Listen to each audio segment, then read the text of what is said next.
Followed by the opening prayer by Councilman Mike Andazola. Would you stay standing for the prayer as well, please? I pledge allegiance to the flag of the United States of America and to the republic for which it stands, one nation, under God, indivisible, with liberty and justice for all. Lord God, Heavenly King, we thank you for this day that you bestowed upon us. We thank you for this great city that we live in and our great citizens, and we greatly appreciate our employees, Heavenly Father, all of them. And we ask you to please send your Spirit amongst us tonight as we make decisions for this wonderful community of ours. And we ask this through Christ our Lord. Amen. Amen. Thank you, Vice Mayor. Thank you, Councilman. Brings us to item 5, citizen comments on agenda items. We have none. Brings us to item 6, which is citizen comments on non-agenda items. I do have one. Mrs. Ellsbury, would you like to come on up and your name and your address, please, so we could have it in our records. Susan Ellsbury, 219 West 11th Street, Safford, Arizona. I'm here to talk about a situation that I am so pleased to report has ended well. On February 15th, which was a holiday, meaning most services were not available, and unbeknownst to my husband and I, we were off our property at home. 2 pit bulls, and there are no bad dogs in my world, just bad owners, but 2 pit bulls working as a pack attacked, killed, and drug off a cat that had been abandoned in my neighborhood, and we had had under protection as an indoor-outdoor cat since 2016. 3 days prior, Mimi Loveridge had the same 2 pit bulls attack and drag off a porch kitty that she and her husband absolutely agreed that they would care for this cat in perpetuity, and that was the condition the house was sold to them, also on 5th Avenue. I've talked with many other people. These dogs were roaming as a loose pack in the area of both Safford Middle School, going possibly all the way. They were on 15th, too close to Head Start, too close to 2 elementary schools. Everyone involved treated me with courtesy, treated me with respect. That is the Sheriff's Dispatch, the Safford Police, Safford Animal Control, and Graham County Animal Control. But as closely involved as I have been as a relative newcomer of 13 or 14 years here to Gila Valley, even I was confused about the loop I kept traveling. My complaint, my problem started February 15th. By February 28th, I am happy to report that both citizens and authorities working together as they are supposed to. 3 of the 4 dogs, problem dogs, at 1204 South 5th Avenue were removed, and both adults in the home were cited. Now, what I'd like to do with the remaining time, I've told you about a problem. Jay Rasco reminded me, as a bus driver in 1972, he was concerned about loose stray dogs, aggressive large dogs, and small children, or vulnerable adults. Everybody's got a cell phone. Everybody's recording. Cities and counties are the deep pockets, even though you're feeling your pockets are empty from this last year. Coffers are not full. We have a true army of sideline volunteers frustrated that they can't get engaged as they normally do because of the pandemic. As things open up, if people, organizations, departments, entities don't hook those volunteers, somebody will. In 2003, and I've given you a small picture that's yours to keep, Colin Ellsbury, at 8 years old, needed a civics class. I talked with the clerk of the town of Miranda in a granted program called CREW, Community Resource and Education Workshop. Every week for about 10 weeks, we either drove or we were driven by a bus to each and every department in the town of Marana. We met every department head. We met their staff. We were given business cards. They explained their goals. They explained their mission to serve the community. And the whole purpose of that granted opportunity by the town of Marana was to identify, communicate, and then establish a relationship with potential volunteers and community activists. You don't even need to write a grant. You can develop internships with a middle schooler and a high schooler. You can tell them exactly what you do, how you do it. If good citizens are constantly frustrated by the outcomes they perceived authorities should be granting them, but they don't understand the laws and regulations that those authorities are bound by, those good citizens are going to stop calling in. They're going to check out. So I've presented you with information about a problem, a potential solution, and my time is done. Any questions or comments? I thank you all. Thank you, Susan. And Susan, the reason why we can't respond is because it's a non-agenda item, but so noted, and we will definitely look into it. Thank you. This also brings us to, I'm going to go ahead and interrupt our scheduling program and ask that Chief Glenore come up to the podium, please.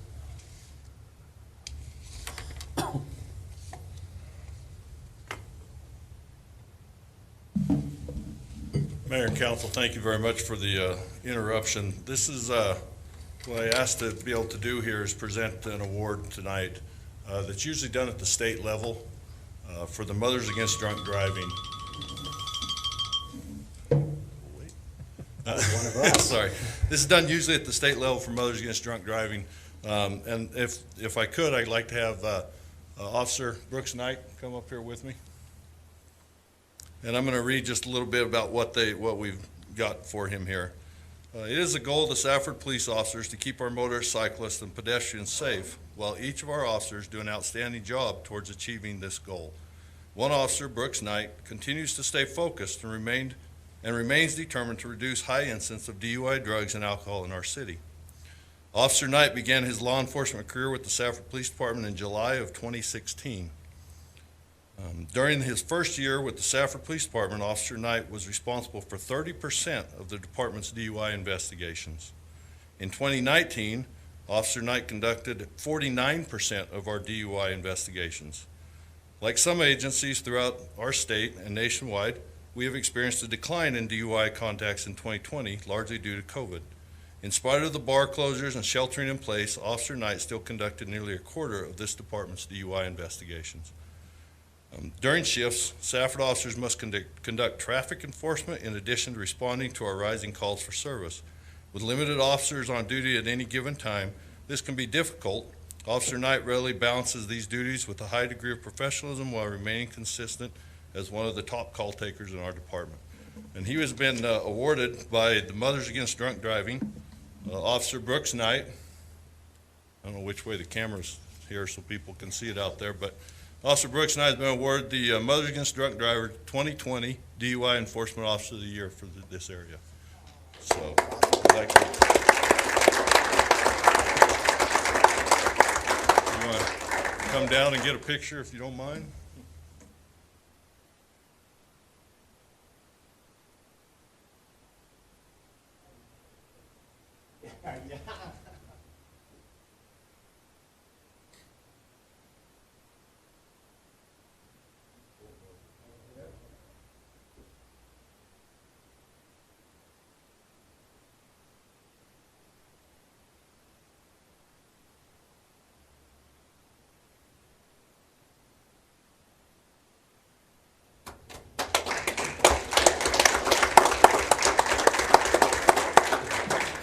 Mayor, Council, thank you very much.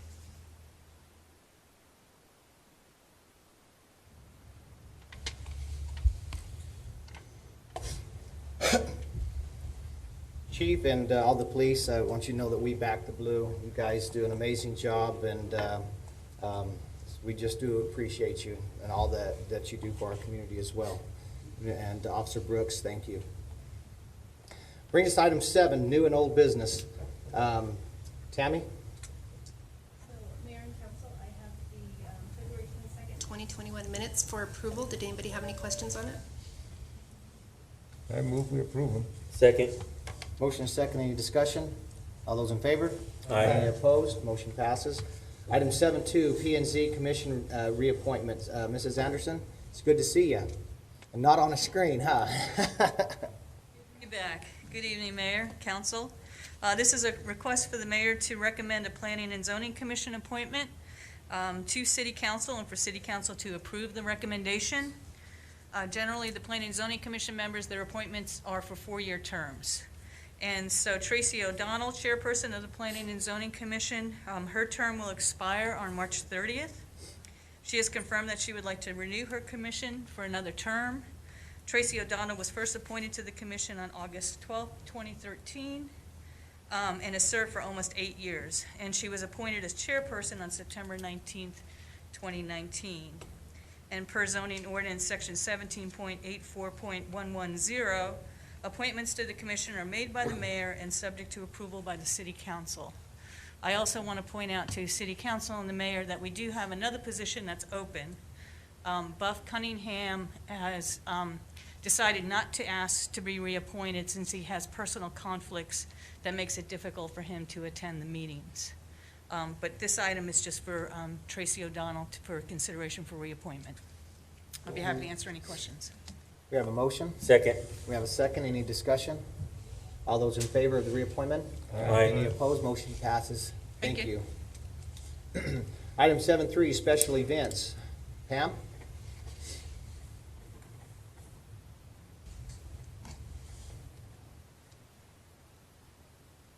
Good evening, Mayor and Council.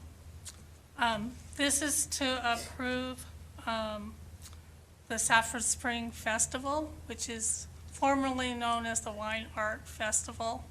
It was one of the 13 events that were approved.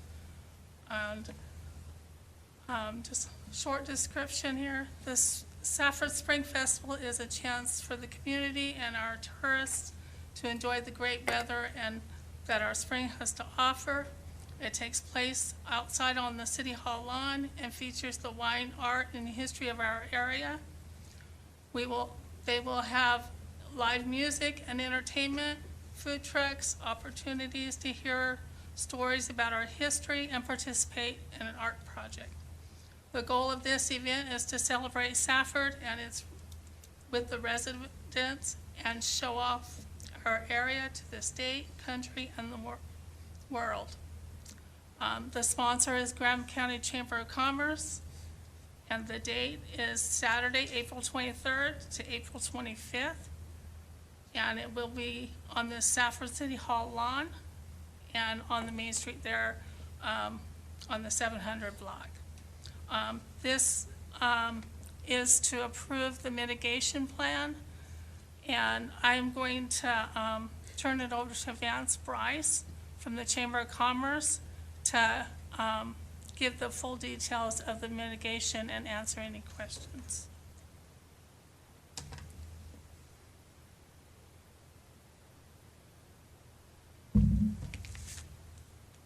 Thanks, Mayor and Council. So we just had an event on Saturday. This is a very similar mitigation plan to the wedding and event fair we had. We post a sign that says you need to wear masks, need to stay distanced.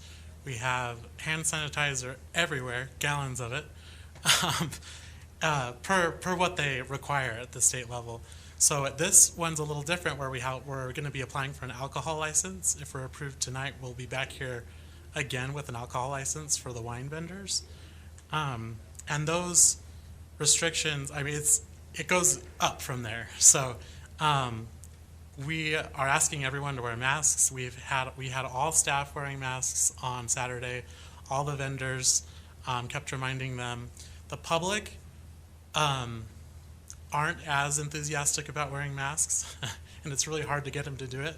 But we remind them, we tell them our insurance is on the line, we tell them this is what we've got to do. But I think that's the limit of what I'm capable of doing. We don't want to force anyone to do anything, and we don't get grouchy with anyone. We're still a very welcoming chamber, very welcoming public events.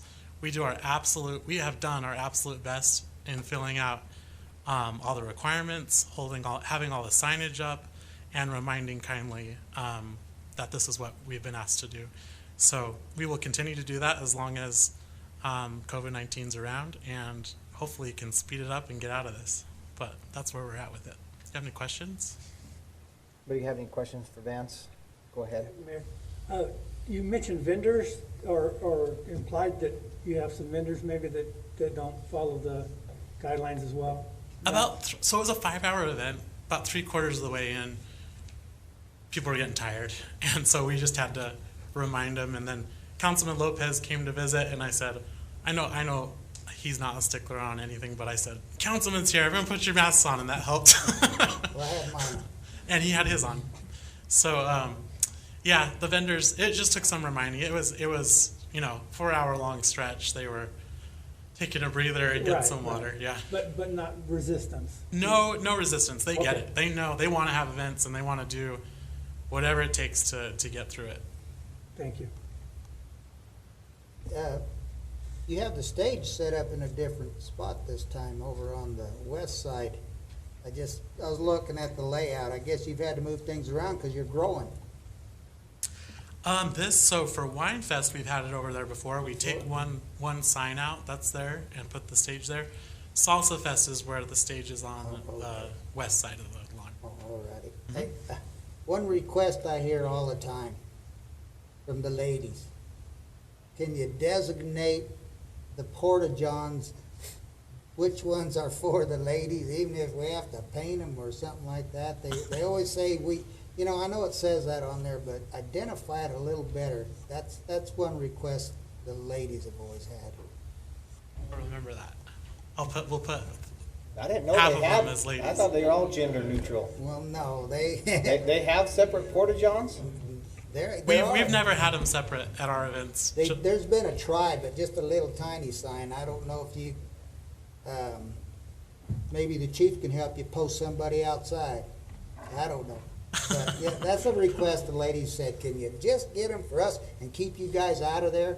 So They get pretty dirty over the course of the events. hey, Well, it's part of the health thing we got going out there. All right.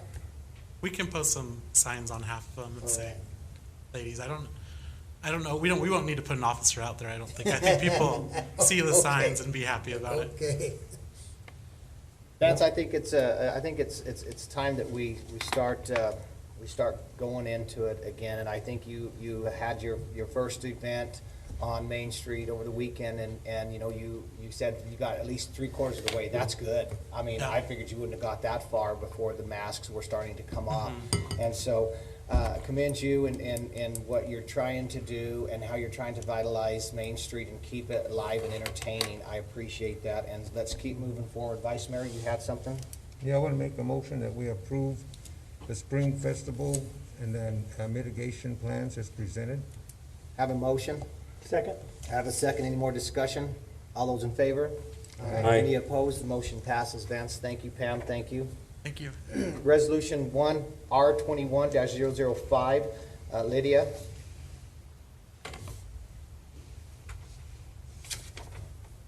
Good evening, Mayor and Council. Can you hear me? Yep. Yes. So this evening, staff would like to recommend the approval of R21-005, a resolution renewing the City of Safford contract for 3 years with the Rural Arizona Group Health Trust as the health insurance plans offered to the City of Safford employees. A little bit of background, we have been a part of RAGIT for nearly 18 years. It has provided a stable offering of benefits and associated costs for the City of Safford, its employees, council members, and volunteer firefighters. We come with this recommendation after a complete review of the plan, market pricing for health benefits with the assistance of a hired benefit consultant, completion of a staff survey, and educational meetings for the City of Council so that you all can make an informed decision. I'd be happy to answer any questions you may have. Go ahead. Lydia, who's our representative on this board? Mayor? No, Lydia is. Lydia is? For Raggett? Yes. Yes, I am the trustee, and John is the alternate trustee. Okay. Well, I'll move we approve resolution number R 21-005. We have a motion. Second. We have a second. Any more discussion? All those in favor? Aye. Any opposed? I oppose. Would you go ahead and read resolution 21-005? Resolution number R21-005, a resolution of the mayor and city council of the city of Safford authorizing the renewal of the city of Safford's membership in the Rural Arizona Group Health Trust. Okay, Thank thanks, you. Lydia. Resolution 21-006, John? Good evening, Mayor, members of council. We're requesting that City Council adopt Resolution R 21-006, the Safford Organizational Expectations and Guidelines document. If you recall, we had a somewhat of a mini retreat where we sat down and went over a number of things. This was one of those items. And basically what it does is it sets down some guidelines of conduct in terms of council interaction with themselves and with staff. And so essentially it is something that allows for a more organized and laid out way of interacting, and something that we can leave as a legacy document. Essentially it's setting a value really for the organizational value structure. So again, we had the retreat, we had a work session where we went over the adjusted document and let you guys get a look at the adjustments made by the consultant as a result of the conversation in the retreat. And so this is that document. Okay, motion? I move we approve resolution R 21-006. We have a motion? Second. We have a second. Any discussion? All those in favor? Any opposed? Motion passes. Would you go ahead and read it in? 006, a resolution of the mayor and city council of the city of Safford, Graham County, Arizona, adopting the city of Safford organizational expectations and guidelines document. Thank you. Brings us to item 9.1, the budget, F-22 budget, CIP projections. That'll be by Alma.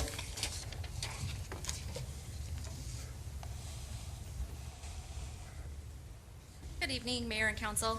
Tonight we'll be reviewing the fiscal year 2022 capital improvement plan. So I'll begin with an introduction, and then I will go through the individual projects that are scheduled to happen in fiscal year 2022.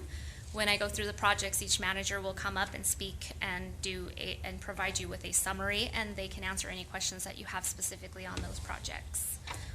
So just as an introduction, the CIP was developed to further the city's commitment to the citizens of Safford and to provide some transparency. It allows for an informed public, and it works to meet infrastructure needs of today as well as those of the future. It focuses attention on the community goals and needs.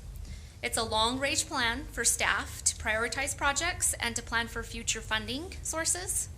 It's an opportunity to foster cooperation amongst departments on projects to encourage more efficient project administration.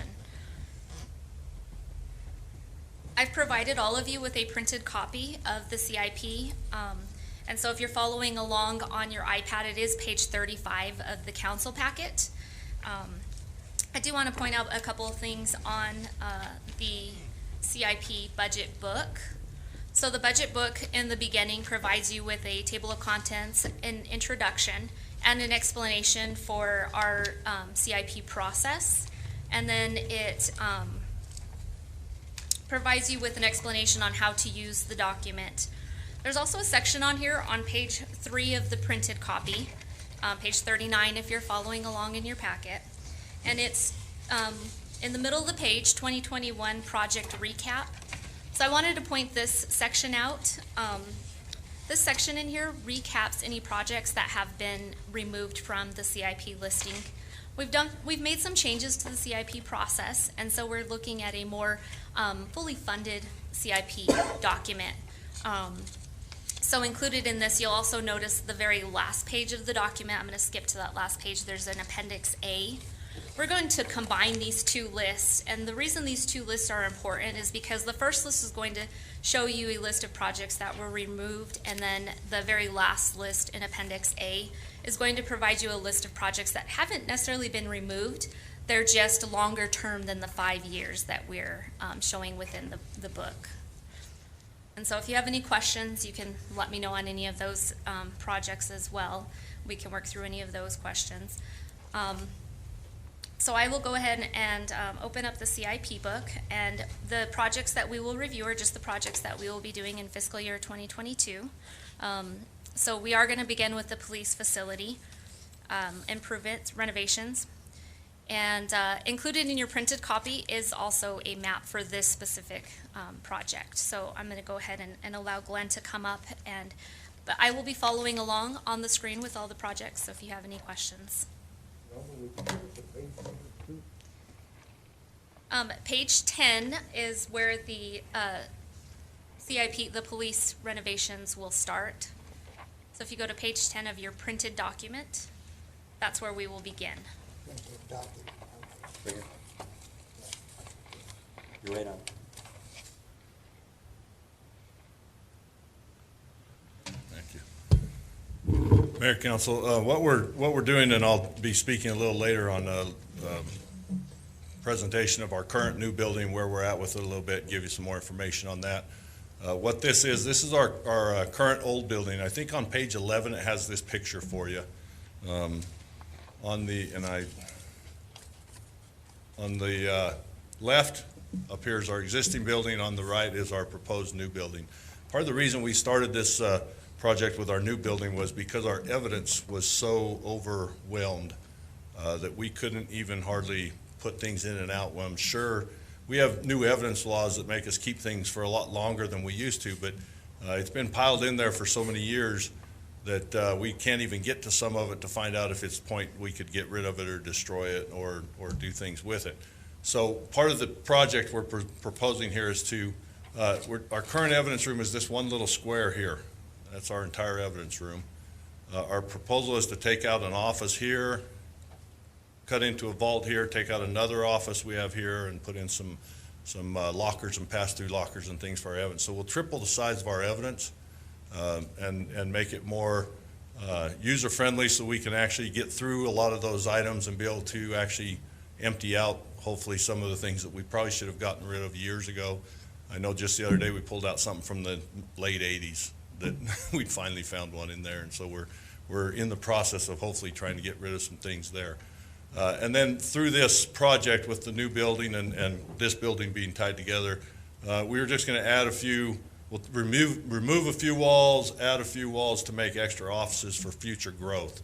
The idea with this new building and the old building being combined with our, and I'll show you later a picture of our evidence control yard in that area, is to make this a type of complex or a building that we can grow in for at least another 30 plus years. And so that's what we're asking for. A few of the things that stand out on this and might make you wonder is we're adding hopefully a restroom here. And part of the reason for that is currently when we bring in suspects, this is our main suspect interview room, and they need to use the restroom, or else we have to walk them clear through the building the other side, and then our officers are using the same restrooms that they're using, which sometimes isn't the cleanest thing going. So that's some of the options we're trying to do to make sure it's more of a secure area when we bring them in, so we don't lose those type of things. You have any questions? You say proposed, and the cost is on this page that you're proposing? She's going to bring it up here. Okay. Yeah, $250,000 is what we're asking for. We've already had the internal department building people look at it. We probably do it cheaper if we go through an internal. If we go to bid, it may be this or a little more. This is kind of that area we're looking for. There are some things where we have to replace. 2 of the air conditioning units on this building are out of date. We can't even get Freon for them anymore, so we have to replace those. We were hoping to update our Our fridge and freezers currently right now, they're almost completely packed, and they're just residential fridge and freezer. We just have a number of them sitting next to each other and those kind of things. We're hoping to get a small walk-in fridge, small walk-in freezer that will maintain DNA and those type of things at a lot better consistent temperature without running out of space. Same type of thing. I'm sure we have blood and alcohol, or blood and urine that we could get rid of, but finding it means emptying entire fridges and freezers right now to get to it. And so it's another one of those trying to get a little bit larger so that it will last for, like I said, hopefully another 30+ years. You developing the design, Chief? I actually drew most of this, and then with our GIS, they fixed some things that obviously I didn't understand how to how to make that work. Yeah. This building has been added on to multiple times, and that's part of the issue that GIS helped with because of the load-bearing walls, of what could or could not be moved. That's all I have, Mayor. Okay. Your detectives and evidence and what else is gonna stay there? So currently in this building, our plan is to leave our detectives in this hallway here where they're currently at. We're gonna modify an office here, make it smaller, put in some storage, and add another office for future detective, plus an office here if we need to for a future detective, or even another more patrolman if we end up in that case, whatever the case may be. But they're going to stay in this building. This will be the main detective building and all of evidence. So we're looking at making about 1/3 of this building currently evidence. And the way we've done it with GIS is we're going to leave this office here, and this is currently a kitchen. If we need to extend evidence, all we have to do is close off this one wall here, and there's an entry here that we'll close off. And so we can actually even almost double it again in the future if need be. So that's where they've helped us plan that expansion for down the road. I think you mentioned that you did most of the design, but you did have input from others, right? Yes, I went through and just kind of said I need larger evidence and said, can I get rid of walls? And then our GIS department came down and actually measured everything and looked at the walls up through the fault ceilings to see what could or could not be removed, those kind of things. Because I know what I'd like to do with it, but I know because there's so many buildings added on that there's things we can't do with it. Does this also include any IT stuff that you're gonna need in there? So this room here is currently in our building, but it doesn't open from the outside, it opens from inside, and our IT department actually has to go into our evidence to get to it. So we're gonna wall it off from the inside and put a door to the outside of the building, so the IT can get in there. They have fiber optic lines in there, all kinds of things in there that run other places in the city. And so they need to have access, but we're trying to make it more of a secured for our court purposes, that we can show that they haven't been in our evidence room or in with our property and evidence. You don't exactly need your own, like IT has their own room where they have, I don't know the wording for everything. They keep it real cool. And so is something like that gonna end up in these buildings? And what you're putting in there, is it gonna serve the other building too? So, Mayor, Councilman Lopez, currently yes, our new building IT is running. There's a conduit they put in that runs from this office to the new building. So it will be serving that. We have the same air conditioning and everything that's needed in there will continue to be in that room to keep it the cool. This is not it's not servers. This is just where connections are at, where things come out and then move on from there. So there isn't an actual separate IT type server room. It's more of just a connection room for going on.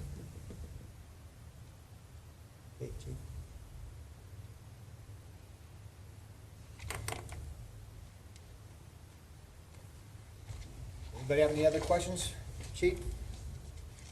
All right, thank you. Thank you. Okay, so we're gonna skip to page 12 of your printed document. Is our next project. It's our census collector for the meter system. So this project will include upgrading our first tower that's located at Discovery Park and installing a third census collector tower for our meter system. So for the base stations, it'll be approximately $80,000, and then we have $20,000 set aside for a pole. And then we'll be working with Census. They'll be doing a propagation propagation study, propagation study for the third tower. So this will allow us to see where exactly we would benefit the most by placing that, where we would place that tower. And so we've already began some of that study to see where the best location would be. It had been talked about possibly at the landfill previously. Now they're looking at a water tower that's just north of the airport area. And you actually think that's I thought we had such a thing up here on Discovery Park, where we had the elevation there too. Mayor Couts, Councilman Lopez, so we currently have the Discovery Park Tower. We would be upgrading that base station. And then we would be, so the original study suggested having 3 towers total. We currently have 2. We have the one on Discovery Park. We have the one on,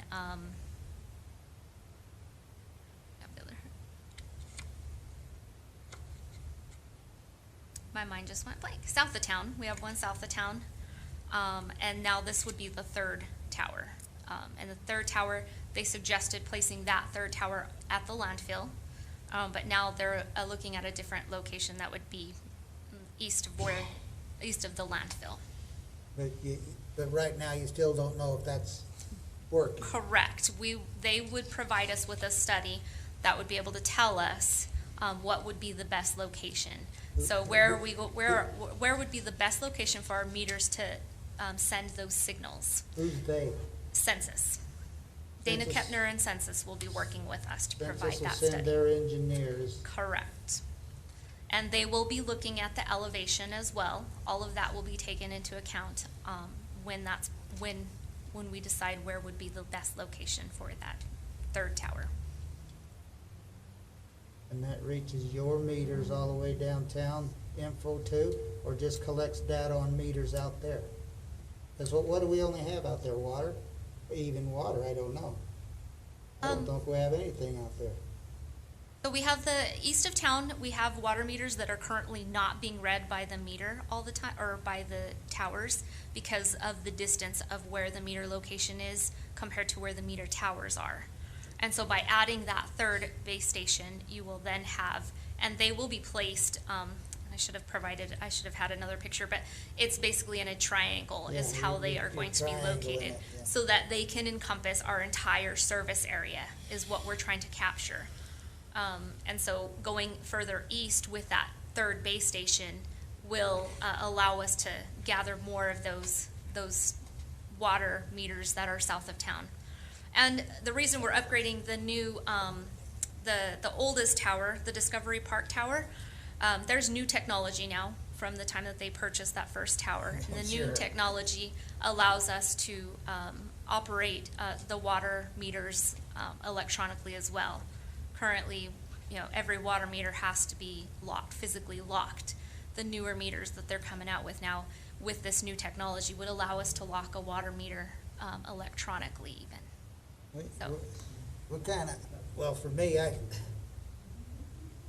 need to be updated a little bit. I thought years ago we had put in budget to buy all the meters we were gonna need, everything we were gonna need, but now I understand we don't have that. There's some of them we don't even have yet.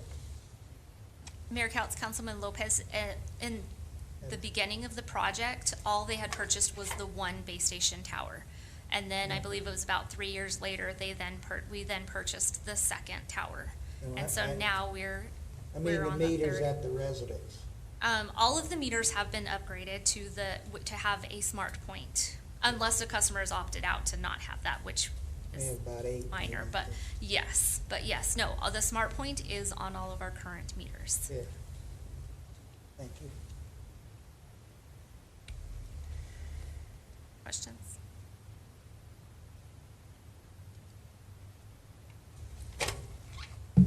So the next project is going to be on page 13 of your printed document. Good evening, Mayor and Council. So this is a capital improvement project request to upgrade our lighting system in the library. Currently, our library it's been added on to over the years. So our lighting system, particularly in the public area, has been just haphazardly added in. And obviously, our layout has changed over time.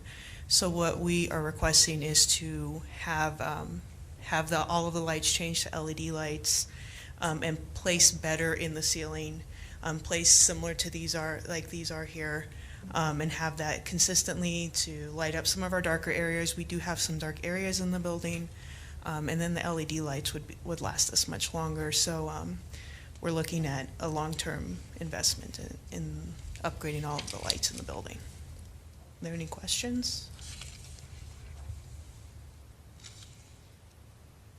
Nope.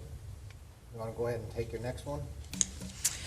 So our next request is for an RFID entrance and exit system.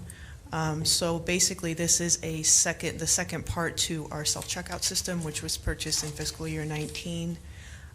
It would allow us to notice if there's items that haven't been checked out, but really what we're looking at it for is the ability to count patrons as they come in the building. So right now, our current door counter is haphazard. It gets bumped quite a bit. This would give us a more concrete data point, so we can actually run there's actually software that's behind it that will tell us what peak hours are, and we can actually see the impact of programming. We can see when, how many people come in the building during our programs, and we can see those peak hours in the day. So, and these are all read through RFID tags, which have all been put already in our materials. That was done when we purchased the self-checkout. Are there any questions? I thought this was something you had come before us about a year and a half ago or a year, and you had to put on the shelf because of some of the adjustments we were doing with the unknown of the COVID and stuff. Correct. And you kind of forewent this to work on something else. Correct. But I thought it was 10,000 at that time. It's gone up 5,000? And yeah, inflation a little bit, but also we got a new quote from them. So that was an older quote, so we did get an updated quote, and this was done in January of this year. And actually, the numbers are a little bit less than that. It's about 13,000 or 14,000, but we added an extra bit just to give us a little bit of a cushion, just in case. Yeah. It was kind of one you'd put on the shelf you'd like to bring back. Correct. Anybody else? Thank you.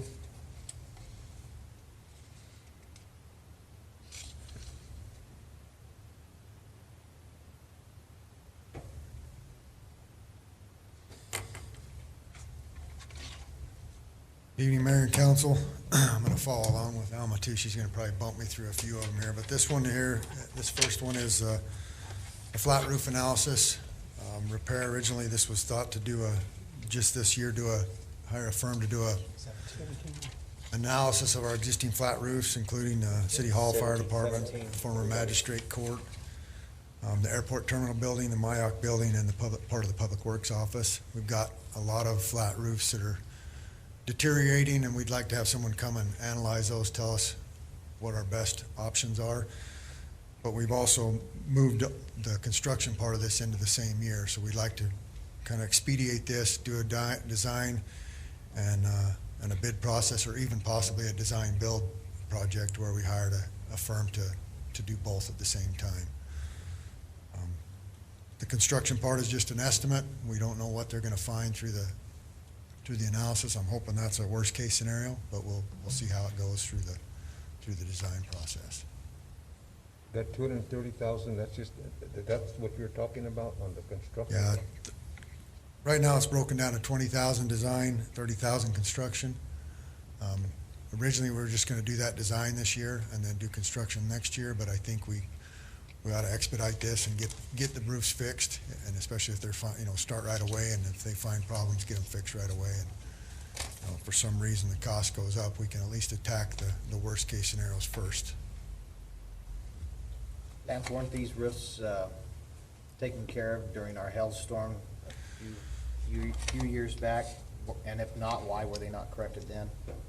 Some of these were, I think, examined during the hailstorm. The only one that we actually was insurance covered as far as damage was I believe some of the shingled roofs. The annex building was one of those. knocked a lot of the rock off the brand new shingles. These flat roofs, I don't think there was a lot of damage as far as hail to those. I don't think our insurance covered any replacement costs of any of that. I think it was mostly the hail dammed up the drains on top, water built up and, kind of went down through the air conditioners, that type of thing. So I don't think it was an actual structure damage during the hailstorm. They were all analyzed though by the insurance company. So they were already analyzed a couple years back? As far for hail damage. 2016?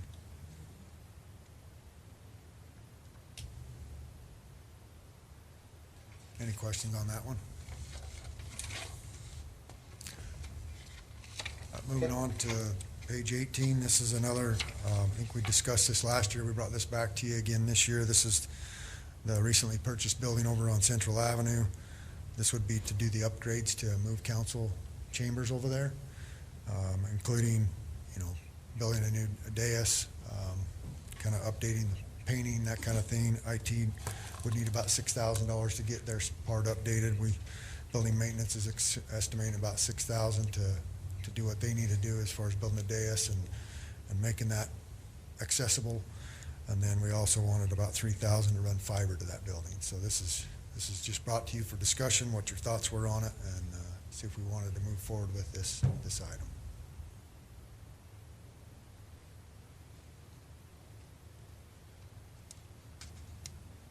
Any discussion? If this does go forward and we go like that and we get a new dais, I can't see Mr. McGoy. Well, trust me, it'll be tighter.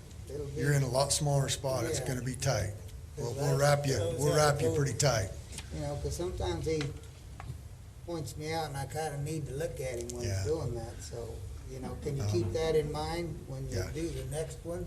Well, it'll definitely have to have a lot tighter wrap to it, and it would be a lot more rounded. If you want to go look at that area over there, by all means, hit me up and we can take you over there and show you what it.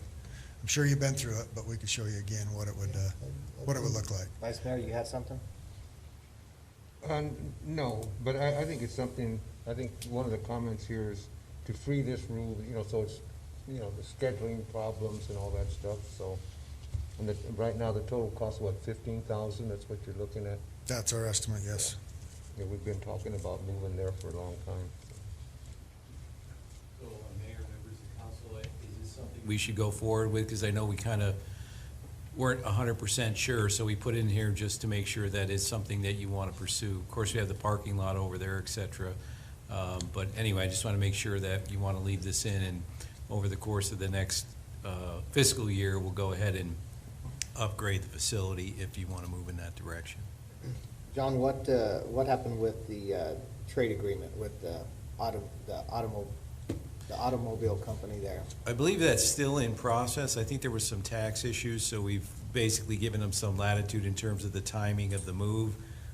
Yeah, we've got the title ready to sign, and they had to pay their property tax, and it's just scheduling him coming to town to sign the documents, and then they're transferring their sale license with the state over to the other property. And so as soon as they sign the documents, we're looking at about 30 days to get them over there.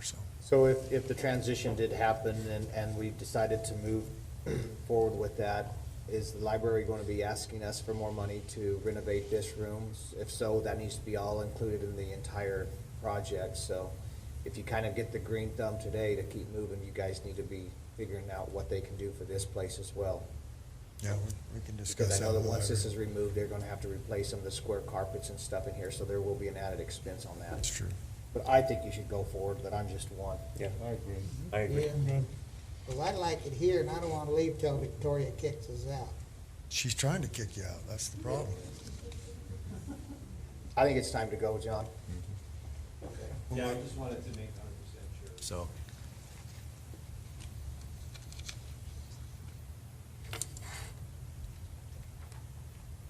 We're on page 20. This is Dry Lake improvements. Do you want to talk about the HR, or no? You guys scrapped that one? That one's a year out still. Okay. Unless you want to talk about it. I think they should move right away. Building's not being used, and it's not that big of a cost. I'd like to talk about it. Let's talk about it. I mean, to me, it puts HR on ground level floor, kind of in an area where they could be, that the employees can feel free enough to come into and not have to walk through other departments just to get into, meet with HR. I think for $6,500, let's get HR their own private area to where employees feel more comfortable going and speaking to them instead of having to pass through other people.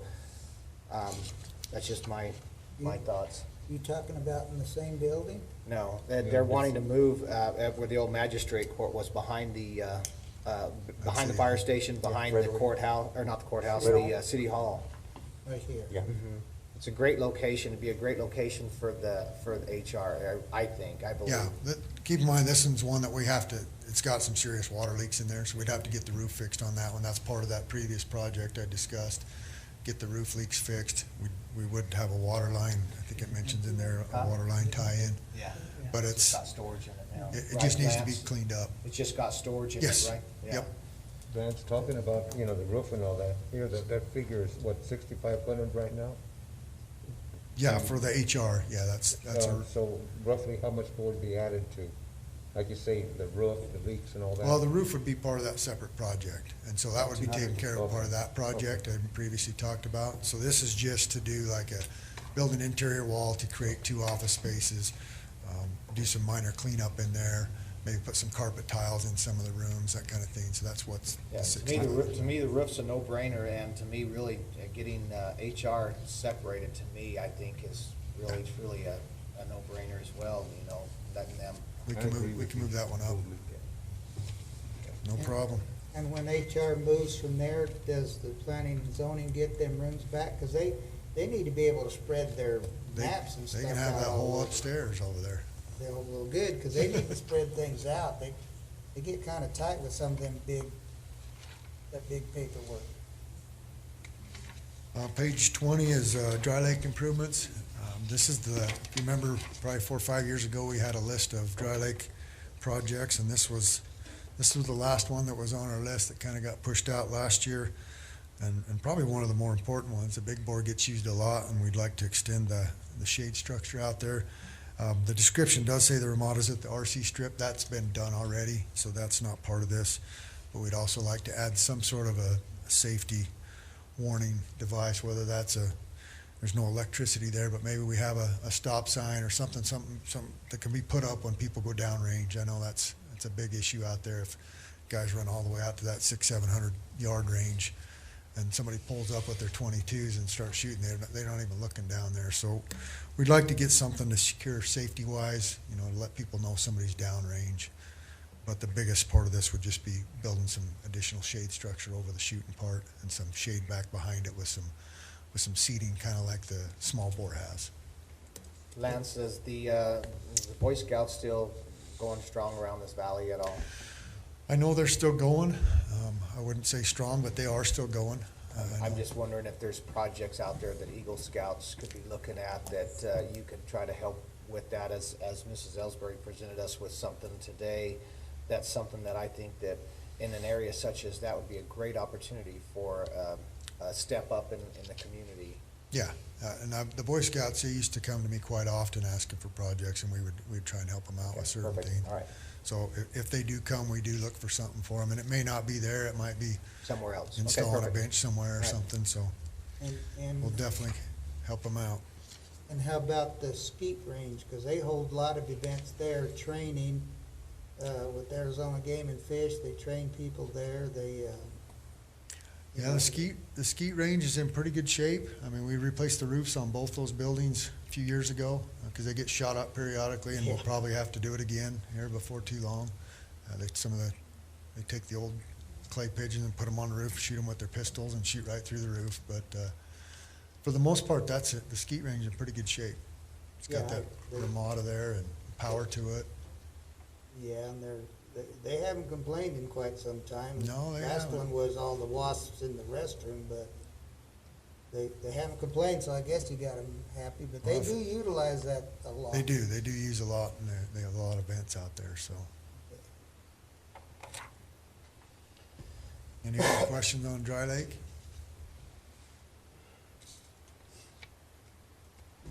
I gotta follow her, see what page she's going to.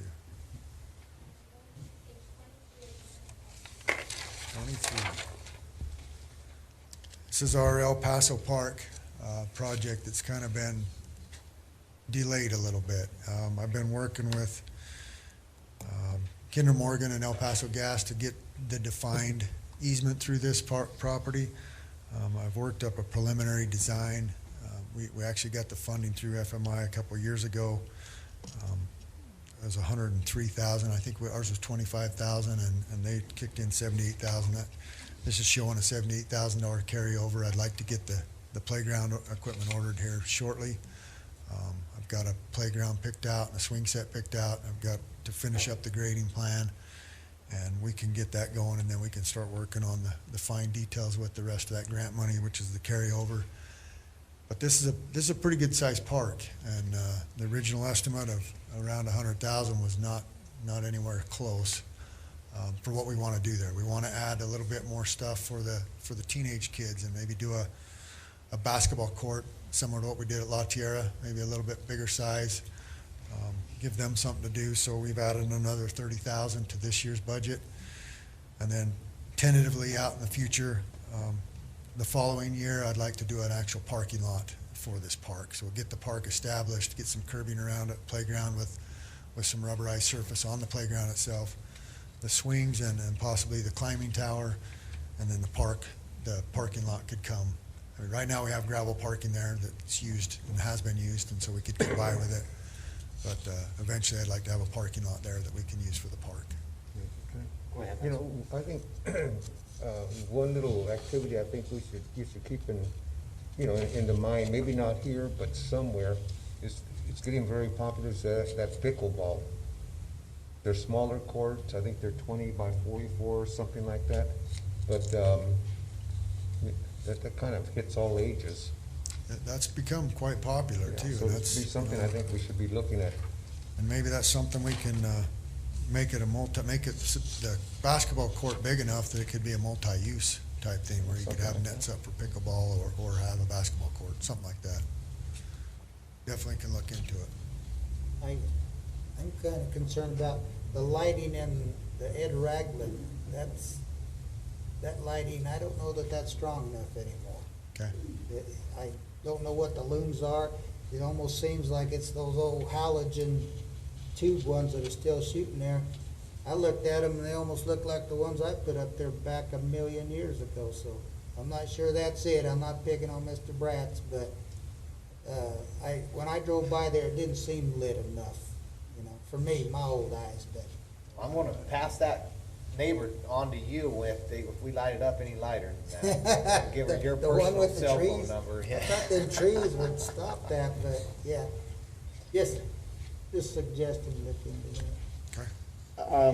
In this project, are you projecting to have it lit up at night to where you can turn? Well, right now we've got the one power pole over there that has the ladder. That's gonna have to, that one will obviously move. But I kind of planned on doing like we did at Glen Meadows Park, where we've got some lighting there that lights up the park during certain hours, and then they kick off at certain hours. So that I believe this council. I can't go speak for them. I'll speak for myself. I'm big on parks, big on recs. We need to really be focusing on a lot of that, especially with what hit us this go around with a pandemic or whatever, and just to get the kids out of the house, get them to a place where they can maneuver as we're starting to go that direction. I think it's big. So to me it's like 208, and if we needed to kick a little bit more in there to get it projected to where we can get it built and make it happen, sort of like you've been upgrading these other parks. It's been really good, and this is kind of one of those parks that's kind of out of sight, out of mind. I mean, because there's no development around it, so it's something that we can make a little bit bigger, or like you said, with some basketball courts or something like that, to where it is very attractive, and then who knows, then it could entice that developer to go ahead and finish with El Paso going through to connect to the hospital area. Who knows what that can do? And so I think that parks right now are something that I'd like to see us spend some money on. So I think you should make this one really nice, as you've done before. Well, one thing we've talked about internally is, we've got that El Paso gas line that comes right through that intersection it's completely encased in concrete through that whole intersection, Right. clear into the El Paso Park area. One thing we've talked about internally was getting the sewer line stubbed down 20th Street to where we could potentially do a restroom at this bathroom. Right. That's some added cost to do a restroom. I didn't have that plan, but if we got the sewer line down 20th Street, we could at least have it there. Maybe a future project would be to put a restroom there. When you talk about lighting, I didn't plan on doing a whole lot of lighting as far as the basketball court, that kind of thing. That starts to get expensive, but I did want some lights throughout the trail that kept it lit to a certain time of night, or throughout the park on their sidewalks, like Glen Meadows has. And the one nice thing about Glen Meadows is we already had most of the lighting there. The basketball court was already lit up. We just had to upgrade a few things, so.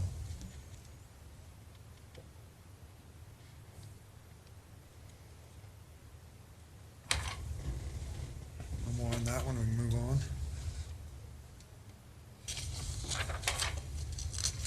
Page 27. So this is airport projects. Some of these, most of these first ones are the projects that I brought to you earlier this year for design projects. So this one here is runway 826, currently in design. Consultants already started on it. This $50,000 carryover is to finish out the project into the next fiscal.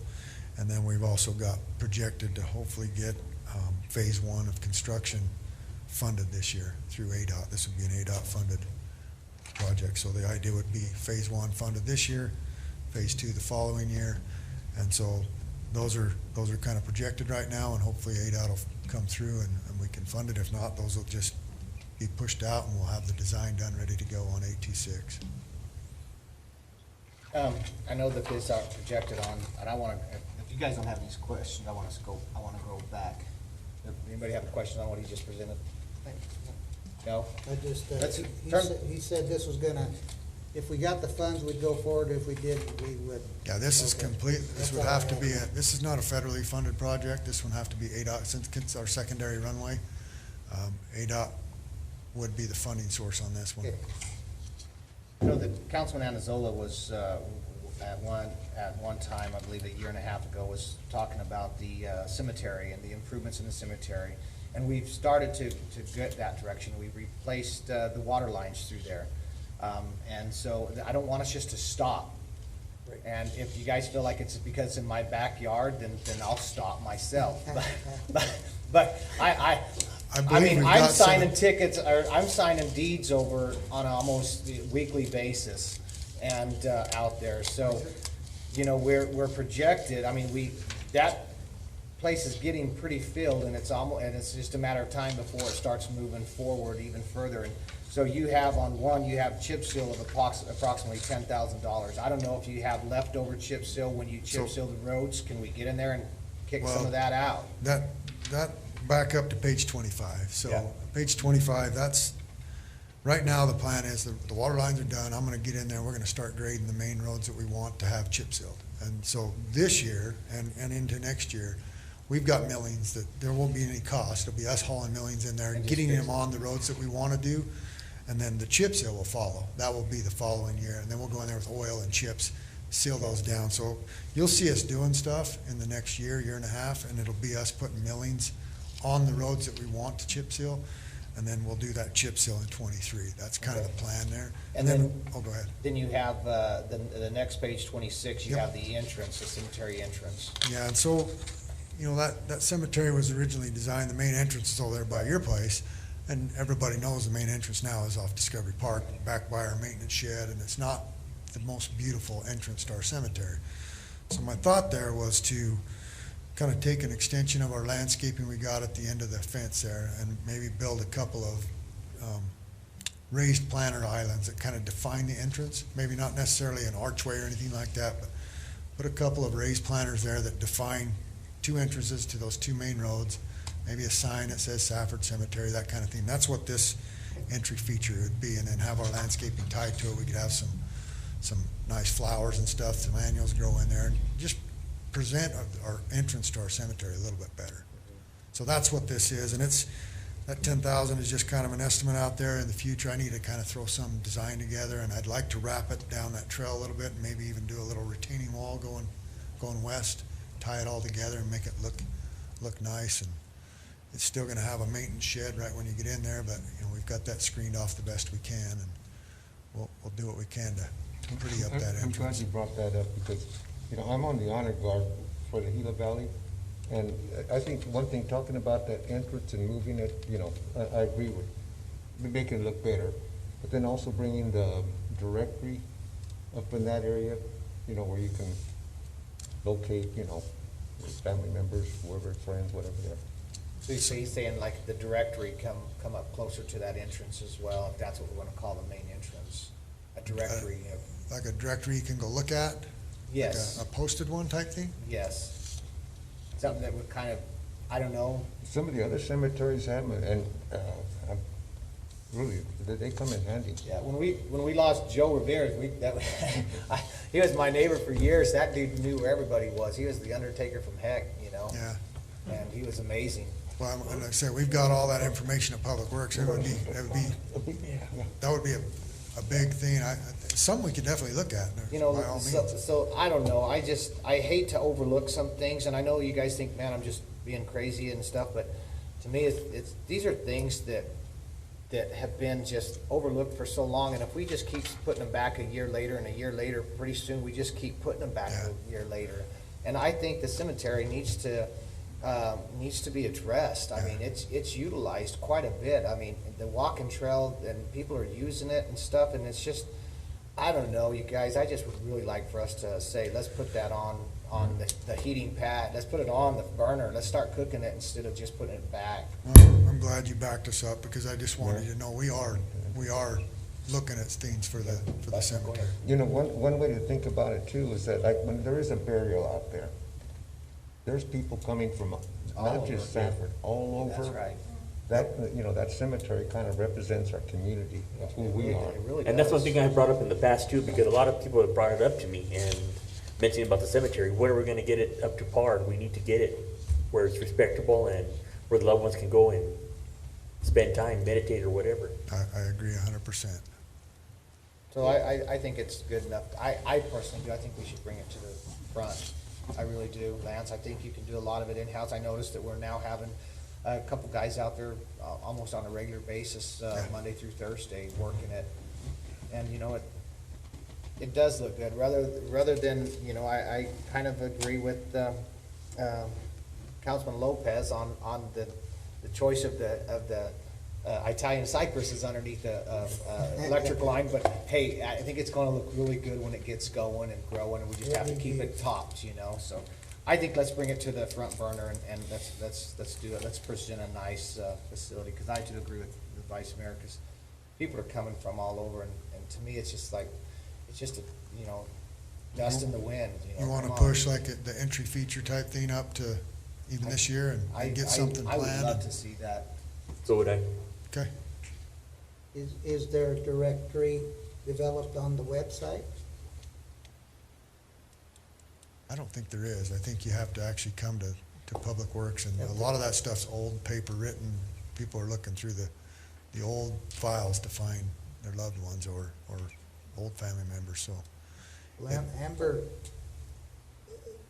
liked her to death, but she hadn't reached Kelly yet. Kelly knew where a lot of it was, so. Amber's got a pretty good handle on it. Amber actually was over the cemetery back when I was in the clerk's office, so she had a good background in it when she started, so. Okay, but that just, maybe that's another website for Mr. Hostel put on his list.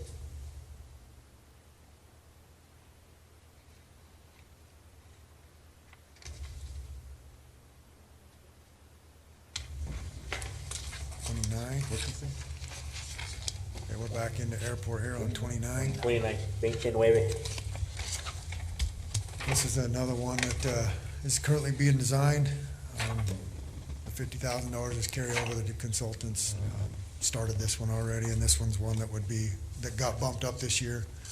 So it was shelf ready, and then estimating in our ACIP right now that the construction would happen in 2024.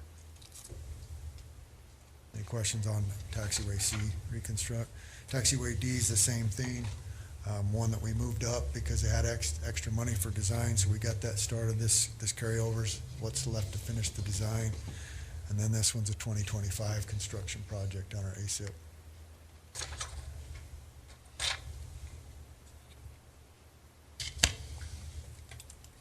Going to 31. 31 was the third one of those ones that was bumped up this year. 25,000 carryover to finish the design, and this one's also in the 2025. It's partnered up with that Taxiway D construction-wise in 2025. Any questions on that one?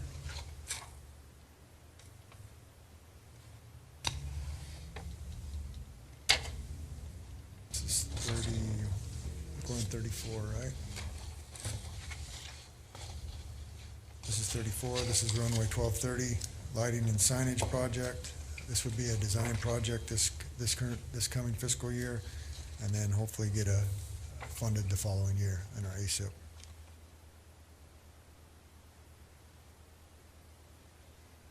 Move on to the next one. 35. This one's replaced the taxiway A lighting with new LED fixtures. Well, this 35 and 36. So taxiway A is right. That's highlighting taxiway B actually. So we've got a taxiway A and B combination project. One of the projects is re-signing and lighting, changing that to, we'll just have one taxiway. Taxiway A will be the full length of runway 1230 there. Right now that's taxiway A that's highlighted. The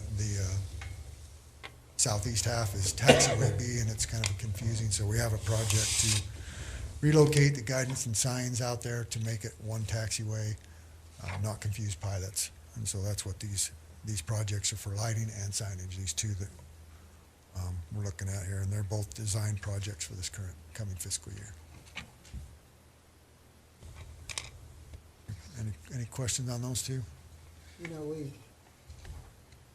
placed lots of money in this airport the time I've sat here and stuff. How do you think in the future you could tell us how we rate, how our little airport rates statewide?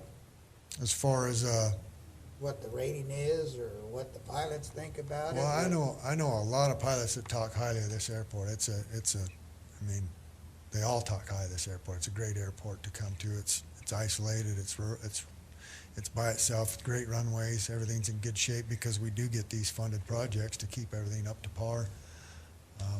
We're hoping to keep expanding that. This is a good place to develop and move forward and kind of keep things growing, and our consultants helping us keep on board and keep these grant funding projects coming forward to keep things up to par. So I just see it continuing to grow and be upgraded.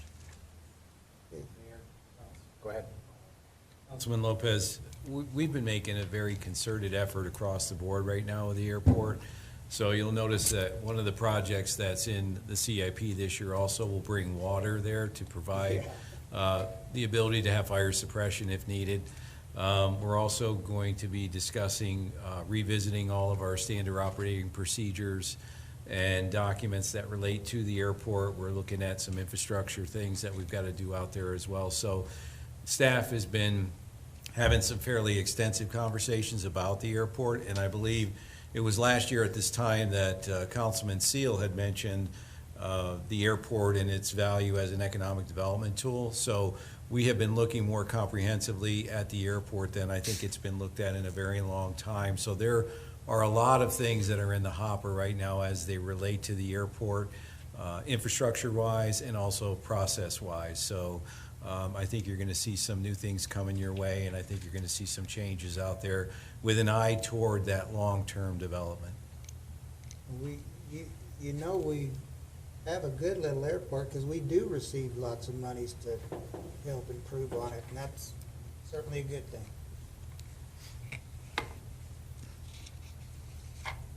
Go to 38. Yeah, page 38 is the next one. 38. Page 38. Okay, we'll come.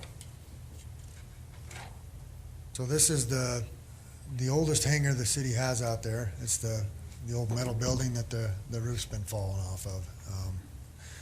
Right now, the plan was to put $80,000 in there for renovating this structure. Right now, the plan would be to hopefully use some cost savings this year to potentially get the roof replaced internally. Have my building maintenance staff put a new roof on it, and then we would bid out a renovation project that would resheet the whole thing, put in new windows, new doors, and then once the renovation was done, we could go out to bid for a tenant.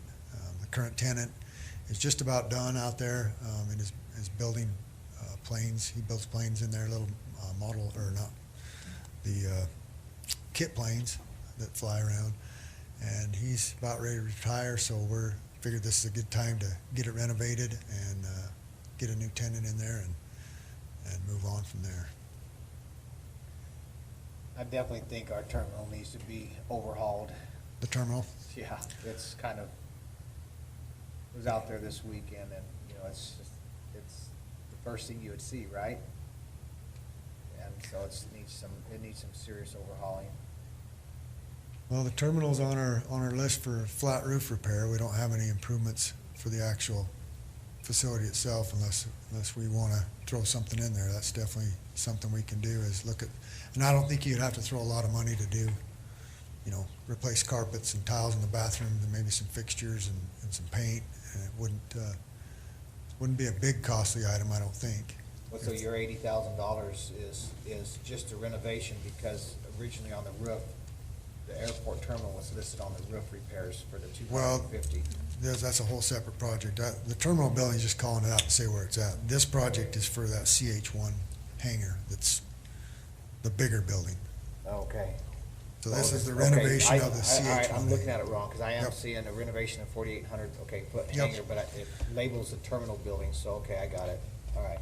But like I mentioned, in all honesty, we're going to try and use some funds, some cost saving this year in the airport to do the roof, and if that $80,000 was there, we could actually probably do some renovations to the hangar or to the terminal as well, with that money in there, some upgrades, and make it a combination project. Yeah, I'd love to see that terminal get some help. Okay. I think we can do that. We're with- sitting on, I mean, that's an asset out there. You know, I mean, we have, people fly in, and generally those who fly have the monies. So, you know, and you want to give them a vision of what this city is. And we're in the business of growing together, and we're in the business of moving, and we don't want to stay stagnant. Stagnant water is useless. We need to grow and have that curb appeal that as soon as you fly in, you get in there and you're welcomed and you're excited to be there, and pretty soon their pocketbook opens up a little bit heavier. That's what I think. And is this one of them assets we have that we're the only ones that fund? It's our airport. It's the city of Safford's airport. Yeah, and so we're the city of Safford landfill. There's a lot of little things that we totally pay for. Yep. But yeah, I thought you were putting 80,000 into that building. I'm like, man, that'll definitely give it a facelift, you know, but the way current prices are today, I don't know, 80,000 might get you windows. Well, on that hangar, we kind of did an estimate on that hangar, and it would be pushing that 80,000 just for that hangar. But if we did the roof prior to with some cost savings this year, that might get us a little extra funds to do So some Lance, terminal. explain something to me. How does the terminal work? Do we go to a bid process who actually uses the terminal to talk to planes, or is that always unlocked, or who keeps the key to a terminal? Because now that we have two FBOs out there, would one of them get the use of the terminal? No, the terminal is strictly for, it's unlocked pretty much all the time. There is some offices in there that stay locked, that we can use. We rent those out or let contractors use those if we have a project going on. But the terminal itself is open all the time. That's for pilots that want to come in. They can sit in the lounge area. They can use the restrooms.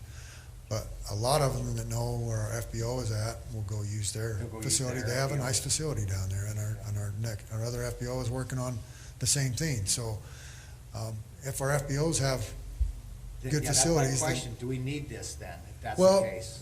it's nice to keep it at least looking good. I mean, I don't think we need to pump a lot of money into it right now, but hasn't got a lot of attention over the years. And we go out there 2 or 3 times a week and make sure the restrooms have toilet paper and paper towels, and we do the maintenance on it, but that's about all that gets addressed out there. Okay, because that's my thing is, I didn't know if one of the FBOs bid on it and they got it for No. the year and they kind of ran No. out of it or not, but, because if it's not needed, then It's let's, used for the pilots that want to hang out with the FBO that doesn't want to go office. to an Yep. FBO hangout. You know, like the UPS delivery plane, that pilot sits in there pretty much most of the day, Okay. watches movies in the lounge, uses the restroom. Okay. And so that type of pilot that doesn't want to go and hang out in a busy FBO office can just hang out there by themselves and watch movies or whatever they do while they're waiting for packages, so. Okay. But no, it's strictly ours. And I think we can do some minor improvements there without much cost. Okay. But most of it would be that hangar.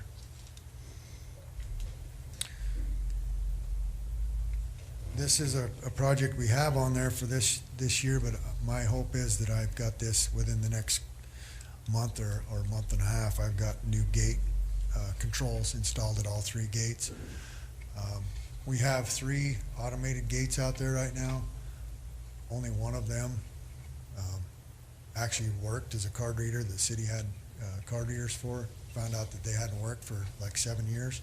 They have push buttons that anybody that knew where the button was underneath them could get into the airport. So to make our facility more secure, I'm working on getting all those updated and upgraded, and it's in there as a project, but chances are that's going to be done before it ever comes to you. I want to get that done as soon as possible. And with the card readers, do they keep track of who's in and out, or is it just, I mean, like, in other words, the card reader that you're looking at, if I had number 001, every time I use my card reader, does it know that card reader 001 entered today at 12 o'clock?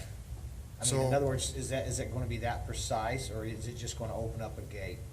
My goal is to get it that precise. I want my You know office who's and in. Amber basically to run the access controls, and all the tenants out there would have card readers.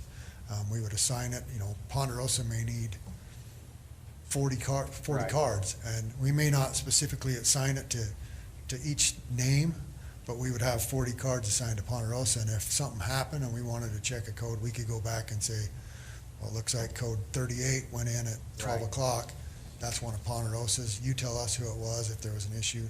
So it should be that specific, and I only know that because I have that kind of system on my wife's facility, and that Right. we're able to do that. Exactly, and So- I think that's something that if we're going to do that kind of an upgrade, that's how it should be, Yeah. because this needs to be a secure airport. Yep. You don't want just anybody to have a card that runs out there on the tarmac when something, going to happen. Who knows, this world's getting crazier. Yeah, well, and one other thing I'm looking at too would be to at least get potentially emergency power tied to that east gate, since we've got that generator there. Right. If we could get emergency power to that gate, then if the power went out, we could let people know that gate will let you out if you're stuck in there in a power outage or need to get in for some reason, so. And we still have the key access, the old, the padlock gates that a lot of guys have access to those, so. So you're basically addressing this year. Yeah, I mean, and this so we're- project will probably go away. I want to get this done as soon as possible. It needs to so, be done. Yep.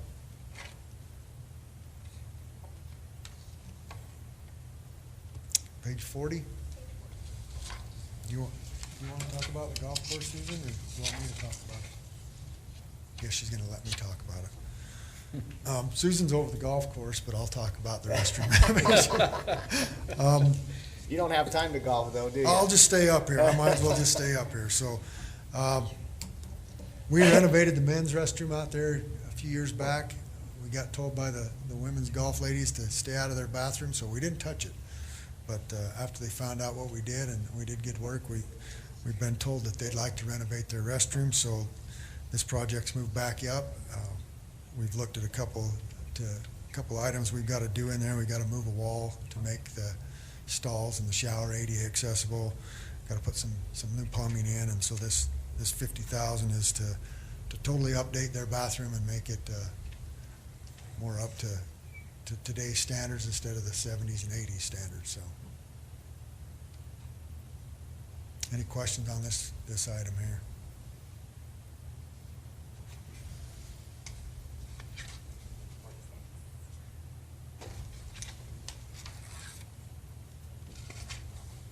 All right, we're moving on to streets, it looks like. Page 46. So this is our pavement preservation program. Every year we do fog sealing, chip sealing around town. We've got them everything's on a scheduled rotation. Typically, it's about every 3 years we fog seal every road in town, and our chip seals vary, but it's around 7 or 8 years that we do chip seals, depending on the need there. So this is an ongoing amount of money, increases about 3% a year to keep our roads in good shape. There's no sign that we're falling behind or anything, right? No. Good, No, because we have to stay up on that. We're staying up to speed and addressing all the major issues, and that also includes a lot of our crack sealing and stuff that we've been doing for the last 6 months. And that, I don't remember what you called it, but Mastic? Yes, did that just end up being too expensive? No, we actually we're using a lot of that every year. We used a bunch more this year. That mastic works really good on a little bit larger cracks because it's got a little bit of aggregate in it. It worked really good on our walking trail, some of those gaps that separated. And so the last 2 years we've rented a machine to put that down and put that out for about a month straight on the big places in town, and we'll probably continue to do that. I know last time you mentioned that you were still experimenting like on heavy use areas like around Court Street and stuff.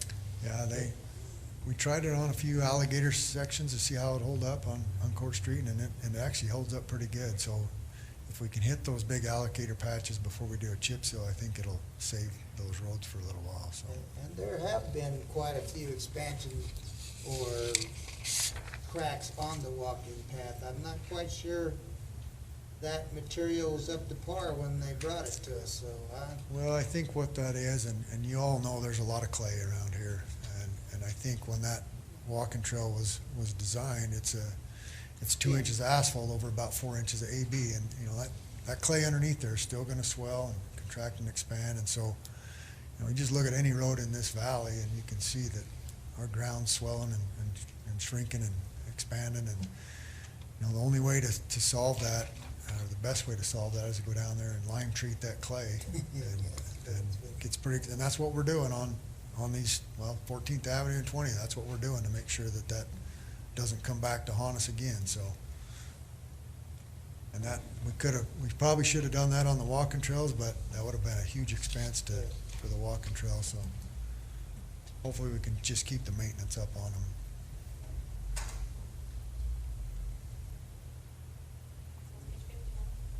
51.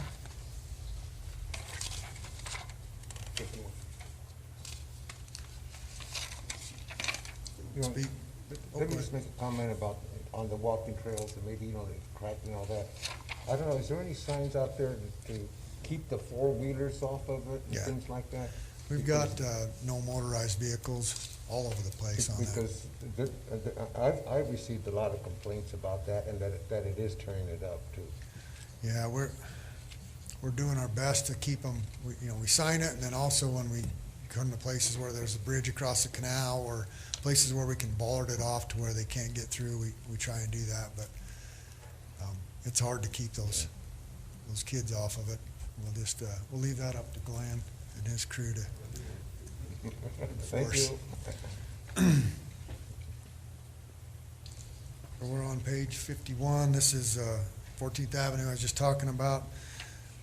This is a carryover. We had $2 million in last year's budget. We're still on track. This is going out to advertise in the next week or so. We're going to have this advertised, and so we'll have this project bid. We'll bring it to you for award, probably end of April, to where the project can start the end of May, and we'll shut down this entire road from basically Crimson Canyon to Relation Street. I've already worked it out with the school. This road will be completely shut down, and they'll knock this out during the summer. So the carryover is for this project to get done during the summer. Any questions on 14th?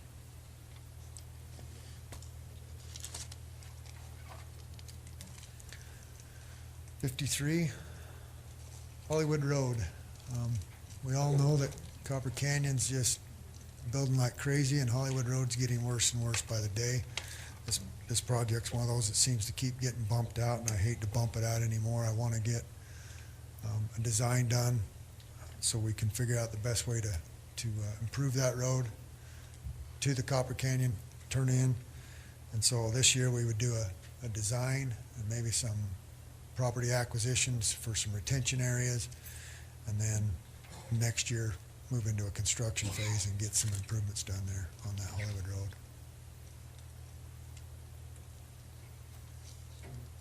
Property acquisitions to widen it. Well, I think we've got the right-of-way there, but it's such a flat section of road. There's a couple of pieces there that maybe we could acquire some property to have some drainage right offside the right-of-way. I'm hoping we can maybe work with some property owners there and attain a couple spots where we could drain some of that area closer to the west end. You know, the east end we can drain in the wash. Yeah, it slopes pretty quick there. But there's not much fall there between 191 and the wash. And so we've got some, and that's the reason the road's falling apart, because the water doesn't go anywhere. So need to address some drainage issues, and we may have to acquire something there to contain some drainage. We'll follow through that with the design process, see what we run into.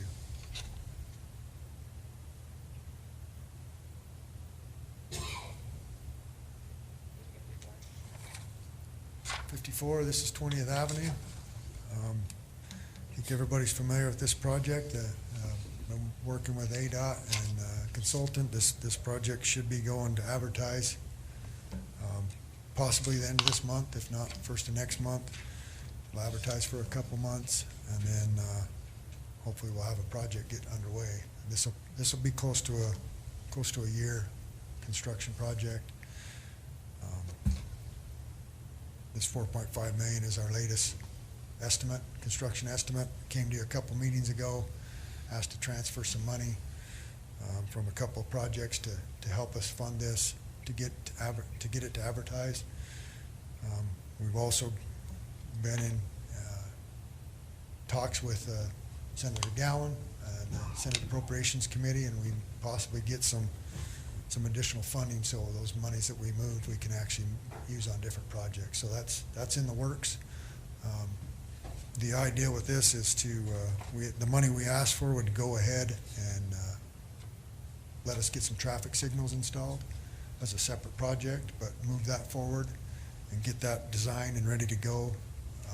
So we're ready to go with the traffic signal even during this project if possible. So for sure for Relation, and then possibly golf course. And I think that's a project we have in here. I think you have that in here, don't you, Alma? Yeah, that would be on page 62. We had that as a next year, 23 project. But that. Hang on, Lance. Okay, go ahead. Go ahead, Council. This project's not gonna start till 14th's finished, is it? This project will probably go on, it'll probably start construction towards the end of 14th, to be my guess. So we're gonna have both those roads torn up at the same time? We could possibly be started on them, yes. 14th Avenue will be completely shut down from Relation to almost the railroad tracks. It won't be accessible. 20th Avenue from Relation north will be open, so that'll still be access there. They're gonna be tough. Well, I'm hopeful that we're gonna be starting sometime this summer, but like I said, I've been pushing this thing to advertise. I thought it was gonna advertise in December, and here we are, gonna be the end of March before it potentially goes out, if not later, so. I'll keep you up to date on where 20th is. When we get to the point where we're advertising, I'll let you know, but it could possibly start construction when 14th's all done, so. Mr. Henry, Yes, sir. I'm still wondering, like El Paso Boulevard, talking with El Paso or Kinder Morgan or whatever, is that possibly we're gonna utilize their easement through there to come out on 20th to extend the 14th Avenue through that property? We haven't identified where we might come out in the future yet. Right now, it's looking like 20th Street would be the extension. So 20th Street lines up with that park project and comes straight across the road. So 20th Street would be the extension. And once it gets to Langley's property, which is the west side of our park, the idea would be to figure out where we gotta come, whether we come in up by Highline Canal or whether we come in further to the north, somewhere down towards the hospital. That's yet to be determined, but we do need to have that connection, and it will be 20th Street that extends through that property. Yeah, 'cause I was wondering if you was gonna use El Paso like we do on El Paso Boulevard, that pipeline, build on it like that's built now and then come out over there 'Cause like that. if you look at that on a map, El Paso will go, the pipelines go right through our park and right past that retention, and 20th Street comes right straight into that property, and that subdivision's already kind of been platted but not recorded, and their idea was to bring 20th straight across to the west, to the end of their property. And it would probably go, more than likely, it would shift to the south and come in over there by Highline Canal, because there's really no other place to get through there with enough right of way.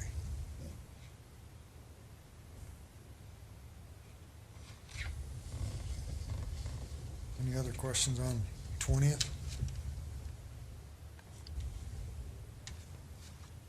Am I about done yet, Alma? I'm not done yet? One more, till the end. All these guys are tired of hearing from me, so. What page are we on now, 58? 58. This is drainage improvements. These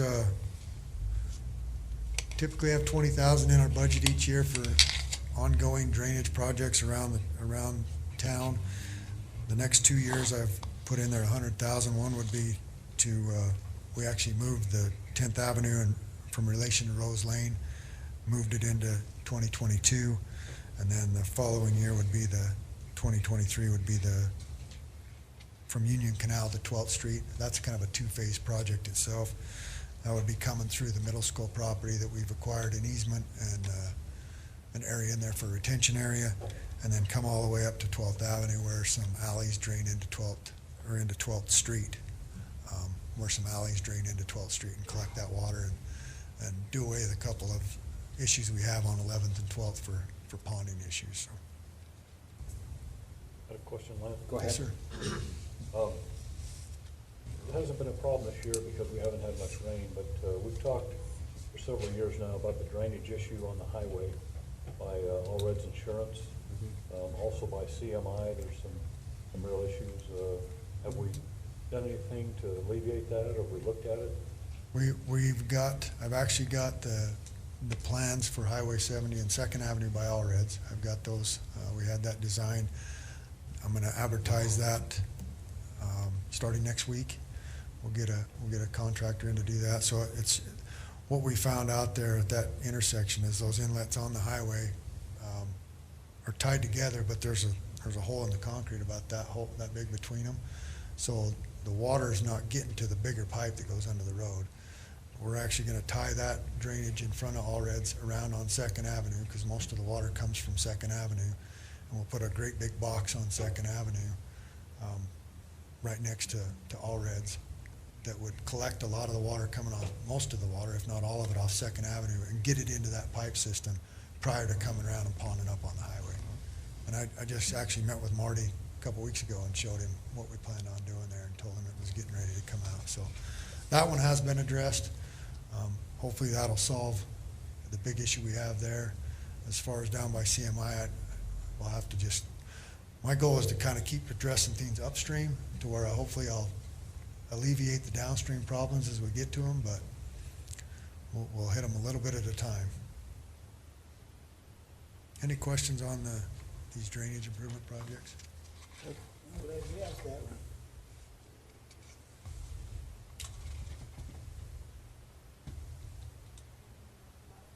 All right. Okay, so John, let me ask you a question.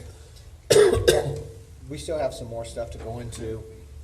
Can we bring this back next meeting and discuss the second half of this? I don't want us to lose focus on the importance of this, and I feel like if we try to dissect this whole thing tonight, that'll be too much, unless the council's okay to keep going.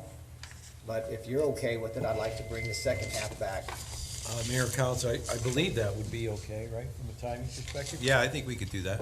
John, are you okay with that? Yeah, Council, I want are to you make okay sure with that we don't go too fast. I get a sense that it's kind of like just flowing now. So I wouldn't say flowing, but like definitely losing traction. Sure. Are you okay with that? Yep, totally. I don't want us to lose traction because this is key to helping you guys have a budget that is going to work for all of us, right?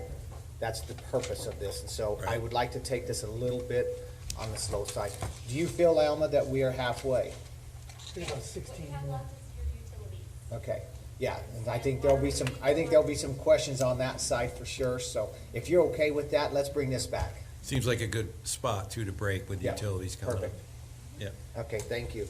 Okay. Lance, thank you. You're welcome. So that's going to bring us to item 10, announcement of current events.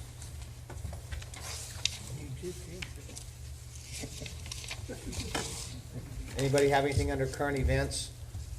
John, would you like me to discuss our meeting? Yeah, you can if you'd like to. Do you have anything that you? I don't. I know Just that that we had a meeting with the town of Thatcher and town of Pima. okay. Is that what you want? Is that okay? I think we probably should cover that and maybe discuss next steps too as a result of it. So Okay. yeah, I think that's a good idea. So will you take the lead with that one? So we had as you know, I sent out an email the other day regarding a meeting that we had. The town of Thatcher had contacted the city and basically said that they wanted to have a conversation regarding a recreation center. There wasn't a whole lot of detail, and I think that the initial approach was, let's just sit down and have a meeting, basically that was informational.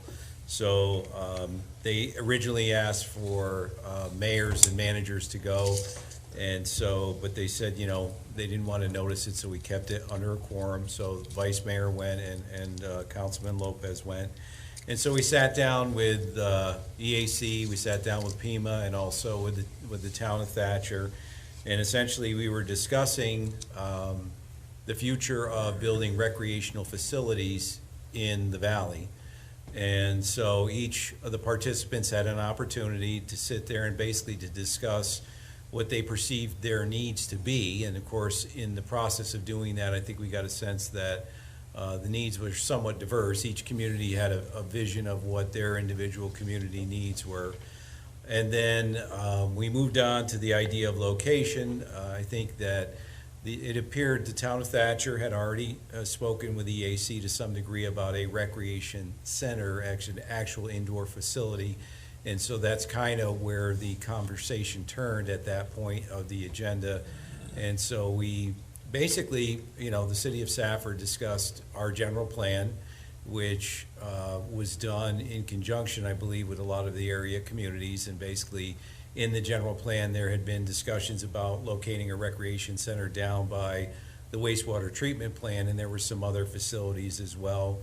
The mayor discussed that. The mayor kind of took the lead on having that discussion, and that was an area that we felt was centrally located in terms of the population center. Pima and Thatcher and EAC felt that there were some opportunities closer to the school, and so they were discussing having the recreation facility over there. As the conversation proceeded, and we saw that there was diversity in terms of the opinions about the recreation center location and, what our needs were. Did we, as the city of Safford, need a recreation center? The conversation turned to a recreation improvement district that would utilize some type of funding mechanism to then distribute funds to the individual communities, and then they could kind of pursue their own desires in terms of recreational amenities. And so that's kind of where we left it. That's kind of how it wrapped up. And so also during that discussion, of course, the issue of taxes came up, and that most communities, it was felt, would not want to see an increase in property taxes to make this happen. And it was focused more on sales tax. But in researching the district, the mechanism that would be required would be a property tax mechanism. So at that point, I think we had a fruitful conversation. I think everybody understood where the communities were coming from, what they perceived their needs to be, and that's kind of how we left it. Okay, you want to add anything to Yeah, that, I'll Vice just Mayor? make a comment. The meeting, we left with a good feeling. Everybody understood what was needed, and I know it told us, what we heard, it told us that we have the plans, our 10-year plan and all that. We got to get acting on it. I think we felt pretty comfortable about that. One concern, I'm glad you did mention about, the district and how we can raise the funds, for the area to do that, because that's going to be, I don't know, that's going to be a tough one, coming up with funds, I think. Okay. But it was a good meeting. The mayor did a beautiful job presenting, the issue. Proud of you, man. Thank you. Not every time I guess I do a good job, but I was worried No. against the first audit, but then. Good. Anything else? Anybody have anything else under current events? John, thank you. Anybody else? Okay, then we're gonna go on to, John, is there anything you needed to bring up? No, I'm good, thank you. Report on operational items. I asked for just an update on the police station. I know that we're getting super excited and really close, and so, Chief, you can make this short and sweet. Sweet and short. Uh-oh. Mayor and council, before I start, I appreciate this opportunity. If I can get my screen to work here, there we go. And Mayor, Councilman Lopez, earlier you asked me, it was not GIS, it was engineering that I met with our old department. Sorry, I was saying GIS, but it was engineering, so to go back and clarify that. So our new police department, we're moving forward with, I will let you know, probably the best way to start, I'm going to say this, about a little over a year ago, this is what our city lot appeared to be. We had bought this from the county and began the process of moving on. So we had some destruction or demolition. I'm not going to go through we have hundreds of these, so we're not going to do that. This is what it looked like today. We've definitely changed the pictures, the dynamic of the area and the block. We get comments constantly from people who work at the General Services Building, the public, about how beautiful this building is. And I will tell you before I get too far involved, I got a few pictures of the inside and things, but I'm going to tell you it doesn't do it justice. So I've spoken to the foreman. He's more than happy to have you come down. The only thing he asks is if you get with me so that he doesn't just think it's the general public walking through. So if the council, any one of you would like to come walk through the building, get with me. We'll go over and walk through it and see it. It is a beautiful building. Go to it. It's really nice. It is beautiful. They are on schedule. As far as we can tell, I say on schedule, they're hoping by the end of this month to be significantly completed, and hopefully by end of April, or not, if not sooner, completely done as far as the construction part of it goes there. We'll then start the process of getting our interview rooms, put in camera systems, audio, video type things, those kind of things. So we're moving forward. My hope is, I don't want to rush it, but my hope is probably middle to end of the summer do an open house type thing to where we're moved in and ready to go, if not sooner, but by then. Just some pictures of what's going on. This is a parking area. This is the General Services Building. You can see on the left, they're adding 5 parking spots in here and actually a lane roadway between the General Services parking lot out to 10th Avenue. So it'll help General Services with parking as far as being able to get to their parking lot, and it gives us some parking right in front of the building. There's also handicap ramps here and that type of stuff. This is the front lobby. This will be our front records clerk lobby up there, and I brought a demonstration a little bit here for you. I'll show you. This is the bulletproof glass that they're putting in these windows here for her. They gave us a sample and said, will you test it? So we did. So if you would like to look at that later, it's there. It does have a few holes in it. It was shot multiple times with different rounds and different calibers just to see. And I don't think Boulevard Glass, who provided that, thought we would do quite so much to it. We kept shooting it till we got one to go through, basically. So it's great stuff. And we appreciate the quality that they're putting into this. Danson's been very good with us on doing those kind of things. This is the front lobby.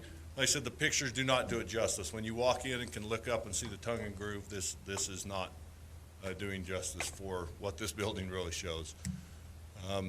Just showing they're doing the ceiling railings there, getting ready for the drop ceiling. We're really moving ahead. They've got the ductwork. This is actually a training room. It's going to be very nice. It's 20 by 30. And I had the opportunity to meet with Susan Ellsbury earlier, it's been a week or so ago. And we had a great conversation. And she brought up something that I had actually talked about when I applied to be the chief, that in our current building, we are too tight. And we can't really get volunteers in there. We have evidence and things that are just, it's too hard to bring in. Our goal is with this new building, we actually have it divided interior from patrol to administration, those kind of things. There are doors and walkways and things, so we can get the public more involved and be able to do those kind of things. So there is some goals here, and that's what we appreciate this. It's going to be a great place for us. We call it a training room, a conference room, those kind of things. Just showing the tile, they've actually now completed today all the tile in all the bathrooms. And I will tell you, we ran into one little snag with electrical, but it'll be turned on tomorrow, I understand. So that's why you're still seeing the lights. Couldn't afford it. Got to push it out as far as I can. This picture I took for two reasons. That small pad there is the generator that will run the system, the building and all that as a backup generator, and also the wall behind it showing the wall going in between the two buildings for our evidence control yard. The officers look at it as it's a beautiful wall because that's part that makes them feel secure and safe. But it also will help us control evidence and keep people out and those kind of things. It was completed today, and the scaffolding was taken down both front and back. So gates are all that we have left.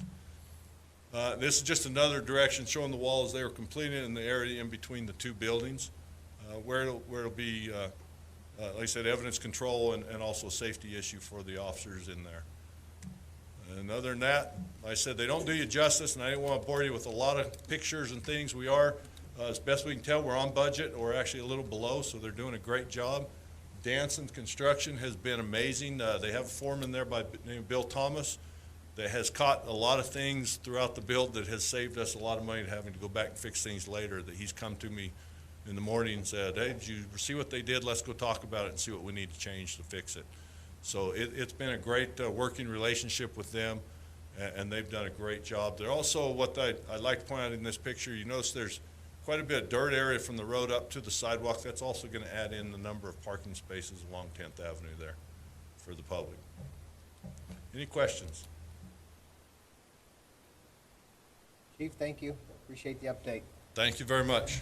We're going to go ahead and close the regular meeting and reconvene to a council work session. So our work session is to talk about our employee benefits. Lydia, that will be you.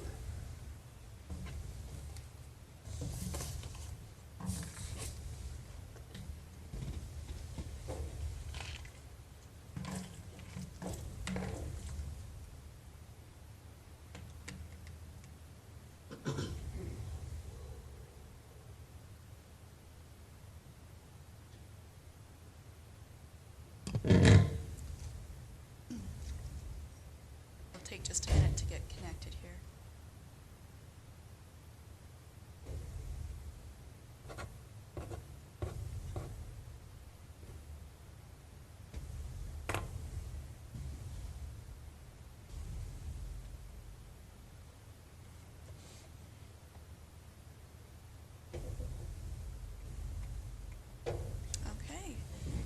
So this is an update on our employee benefits that we've been working on. Topics for discussion this evening are going to be the RAGGET reserves, how they are set and calculated, reserves by entity, the actuary recommendation, monthly premiums, and premium holiday. And we'll move into the short-term disability insurance, and then shared premiums and discussing the number of enrollments and the local entity comparison. So our reserves, starting with the first month an entity holds membership on a prorated basis, the surplus and deficit balances are set based on our monthly contributions, less the life insurance premiums. Our percentage of total contributions run between 16 to 17% per month. This percentage is our credit of the surplus or deficit for the month. We also receive a prorated share of the monthly investments or interest returns each month. This process is repeated monthly and totaled on June 30th, with the incurred but not paid amount computed by the trust actuary applied. So this is how we build our reserves over time. This slide are the reserves by entity with their surplus or deficit position. The city of Safford is the fifth one down, and you can see the city's cash position of $1.7 million and the surplus position of $1.4 million after our expenses. And I had previously shared these numbers with you. The total trust surplus position is the $6.7 million that you see down at the bottom right-hand corner.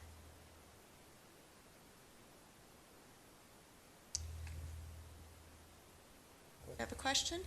Are any of these towns and cities thinking of getting out? Not that I'm aware of.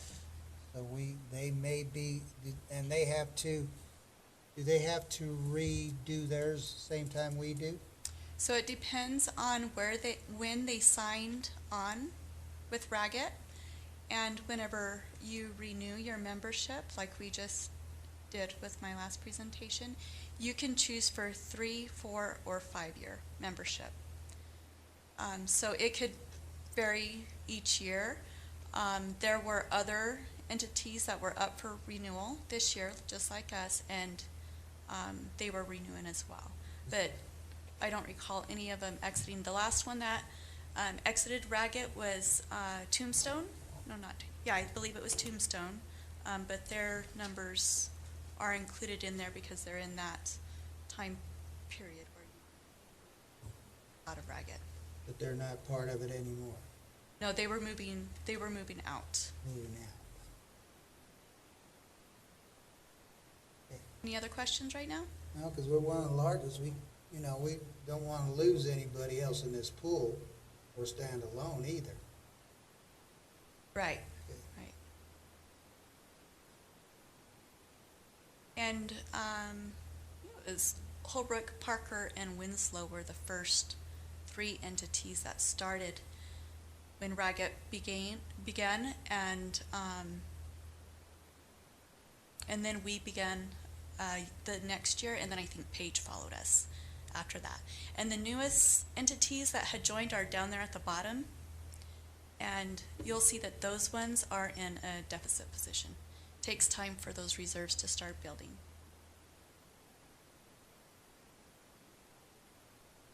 And because you're on the board. Yes, I am a vote. So it was voted on that there wasn't going to be any potential premium holiday distributed. Is it this year or per the contract length? That is correct. We did vote that we would not take any premium holiday, and that was this year. We discuss that each year and vote on that each year. Yep. And I have a slide on that too that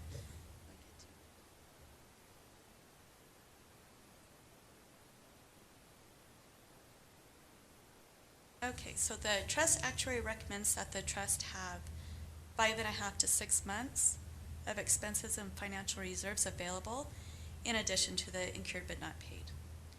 For the 2020-2021 plan year, this calculates to about 5.3 million, and this left about 1.3 million available for the offering for a potential premium holiday.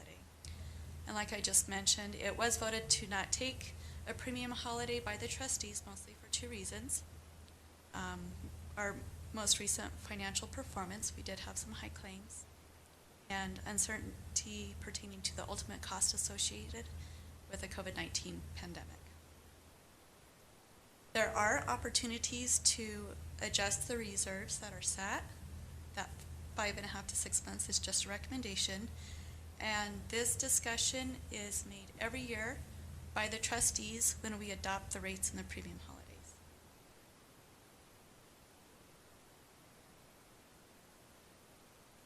The monthly premiums, our reserve levels have no impact on monthly premium calculations. Premiums are done for the entire group on a community basis and without consideration of surplus or deficit balances for any member. So for example, those bottom ones that were in a deficit position, their premiums are the same as ours. Once premium dollars are deposited into the trust account, we can only expend the funds towards benefits or the administration of benefits. Refunds on premiums are not allowed except upon termination of the trust or departure of a member entity. And that's where the premium holidays come in. So that 1.3 million that was left over, that's where we take the premium holiday and where it's split out between the entities. And the process for the holiday premiums, it allows us to pay our monthly premium billing with our surplus funds, which would reduce our surplus balance. The process for taking a premium holiday is to circle our total premium amount that's due on our monthly billing, sign and date, and indicate that our entity wishes to pay the premium via premium holiday process, and we would send that signed document to ECA. And if our premium holiday amount is not enough to pay the entire billing, then we would add that note indicating such, and the same thing, sign and date, and send that document to ECA with the remainder of the billing. So previous holidays that we had taken, RAGA offered premium holidays to eligible entities for plan years 2011 and 2012, 12 and 13, and 2013 and 14. In 2014-15 plan year, trustees elected to forego offering a premium holiday because it was the second largest premium increase in RAGA history, and there was payment of the new healthcare reform fees. In 2018-19, the city of Safford did take the premium holiday that was offered by RAGA, which was $363,311, which covered a little over 2 months of premiums. Have any questions so far on the reserves?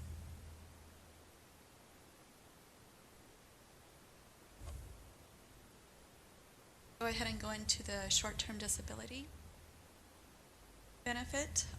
If we added this benefit, I got that bid back, and it would cost the city of Safford just shy of $30,000 with a rate guarantee of 24 months. What it would do is give employees a salary replacement of 66.67% up to $1,000 per week. Employees could make up the other third of their lost wages with available sick leave if they had it on the books. It would require a 30-day elimination period that would bridge them to long-term disability benefits under ASRS or PSPRS. There was a question about our vacation donations, and our donated leave program does require the donor to have at least 40 hours of accrued vacation at the time of donation.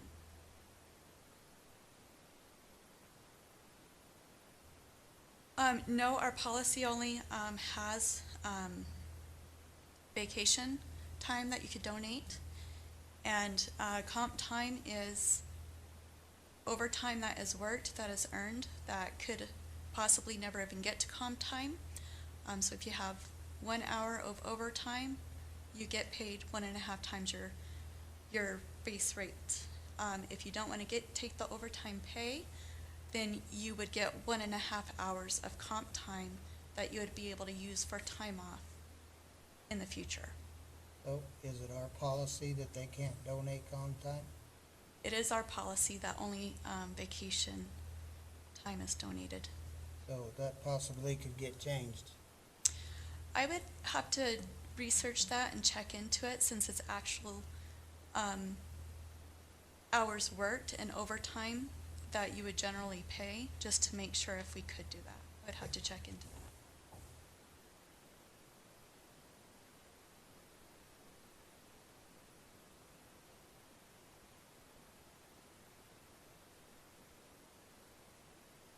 Other questions on the short term? And who's recommending the short-term disability?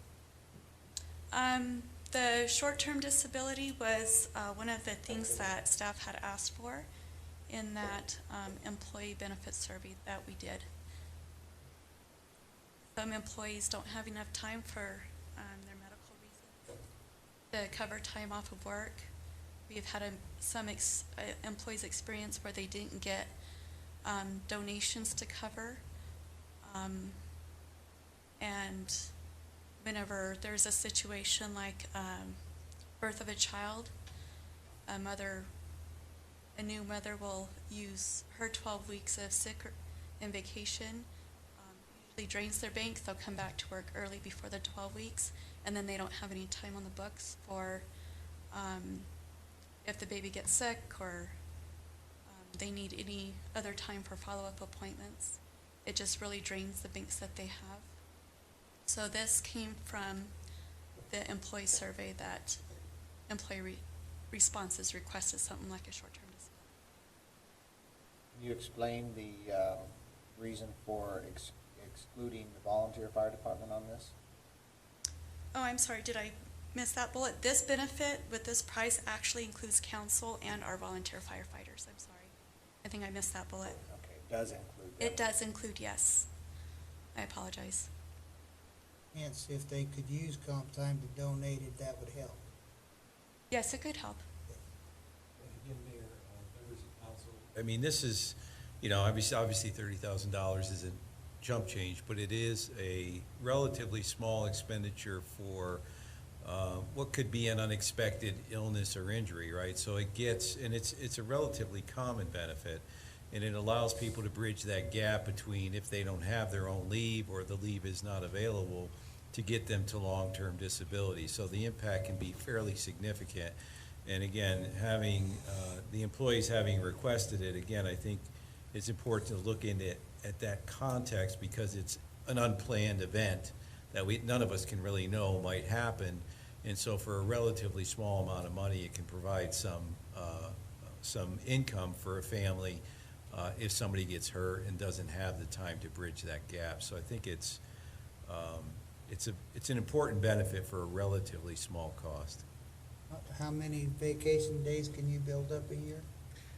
I believe that varies based on the amount of time. Yeah. Well, the accrual varies based on the amount of time, but the cap is 360 hours that you think. 360.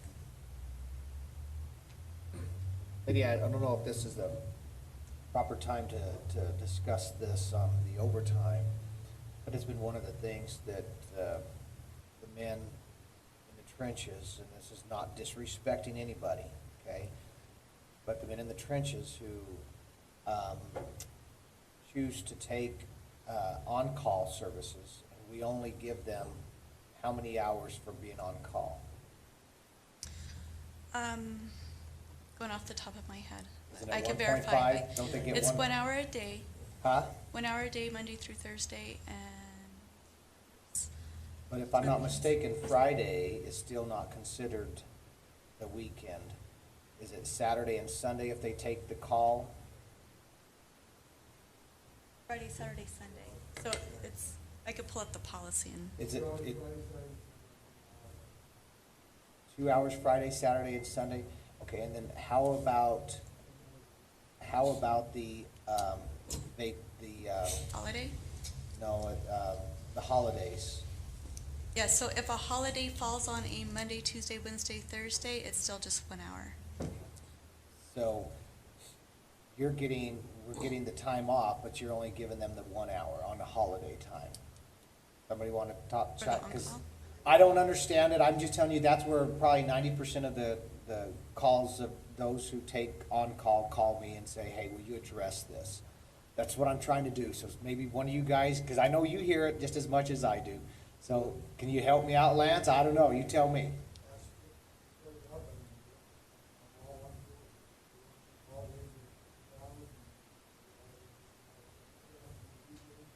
Because the reason is we're asking these men or women who take this on call to be ready to respond.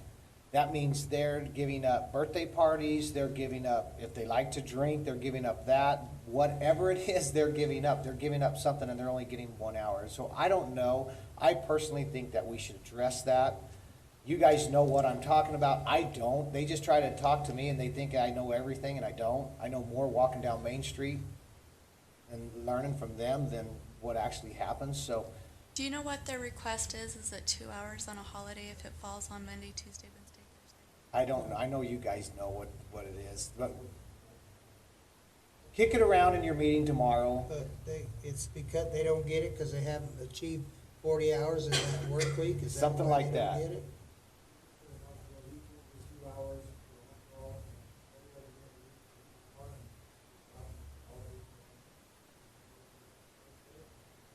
It's only 1 hour, yeah.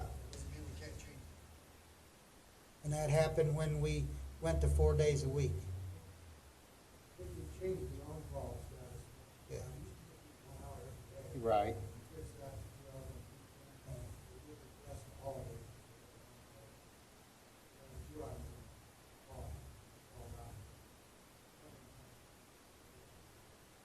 So you guys might not want to. I think we should be really looking into it. You guys can kick it around in your guys' meeting tomorrow and see if it's worth even bringing back to us for a policy change or not. But at least I've done my due diligence and asked for it, right? Yes, we can Somebody revisit. just tell us what it's gonna cost if we do it. and let's just Well, right. vote on it.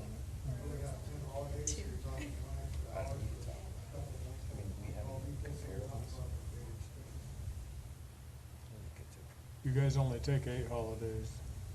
Eight days, half of those will be on a Monday through Thursday. Just be the ones that fall on a Monday through Thursday. Yeah. Most of it is Monday holidays, we're off. And so there was that one, and there's also what you had just started to mention, processed in my head too, something about not making their 40 hours.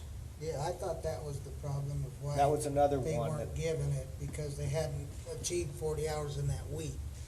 I thought maybe that was part of the problem. There's a policy on it, if they're off that day, sick, then they can't be on call that day. That makes sense. That's, Yeah, okay. that's the one, so they'll still get their time. Using sick leave or vacation time, but they won't be able to take the on call. You guys just kick it around, tire kick it tomorrow. Huh? No? You want to kick it around more? No? Okay. I think it's fine. Okay, any other questions on this short-term disability insurance? Okay, the shared premiums. So the two tables you see in the green are the ones that I previously brought to you. However, when determining the financial impact to the city, the health premiums were only included, and it didn't include changing that premium share to the dental and the vision, so that's why you see a different number than what you saw before.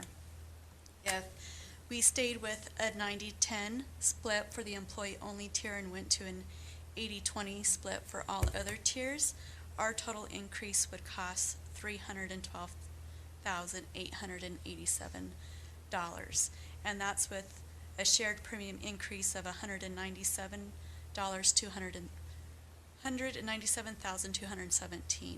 I'm kind of going a little bit backwards. I should have mentioned that if we don't make any change to the City of Safford contribution for the insurance premiums, the 8% premium increase that we're experiencing is going to cost us $115,670. So after changing to an 80-20, it would cost us a total of $312,887. Now, the next green table. Okay, hang on, let's not go Sure. too fast on that part. What are we under right now? We are currently a 90-10 split with the employee-only tier. For all other tiers, if you have yourself and your spouse, yourself and your children, or family coverage, we are on a 70-30 split. And with the increase that we're experiencing for our health coverage with Ragged, that cost us $115,670, which is an 8% increase. We're going to experience that no matter what we do. So if we do absolutely nothing and do the increase that you're recommending, if we do nothing, it's $115,670. But if we do what you're recommending, which is to bump it up, you're going to be asking us for almost $400,000. It would be an additional nearly $200,000, which the first table there would be $312,000. $312,000. Yes. And then, but that also includes this $115,670. Yes, So it it's does. only a $200,000 increase. I mean, I'm saying only, that's a lot of money. Yeah. And Mayor, we're not recommending 115, that's the increase from Ragged, so the 115 is a given. Right. Go ahead, Gene. And we mentioned, I think I mentioned the last time, we stay at the 90-10 on those first two. Does nothing, the employees who have single coverage. Yes, so there's a few other options there. Okay, just a second. Sure. And so my feeling was, anytime there's an increase, I realize the employees feel that. But we do as well because we cover 90% of the employees' increase, and we cover 70% of the family coverage increase. We pay that. And I realize that it's an increase for them as well, but we're already absorbing a pretty good chunk of that increase. So my feeling was that if we bump it up to 100% for the employee, we've benefited everyone because it works here and has coverage.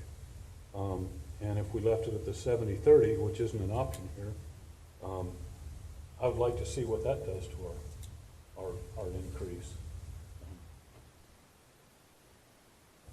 I'm trying to make out which one of these examples is ours right now. It's not there. It's not up there. It's not there. That's, so I didn't have that to compare it to the rest of it here. So with where we're at right now with no changes, it's going to cost us $115,670. Yes, in addition to what we have now. Yes. Yes. Yes. But So then- if we made no changes, then that's the impact to the city. And what is it now with that? You got the comparison 90-10, 80-20, and we have a 90, 80, We have a 90-10 and a 70-30. and a 70-30, which is not here. Right. It's covered in that first statement, $115,670. If we just stayed with what we're currently doing and don't take any of these options, then it's an increase to the city of $115,670. So all those other options have that 115 in them, Yeah. plus what additional we decide to do, if Yep. anything.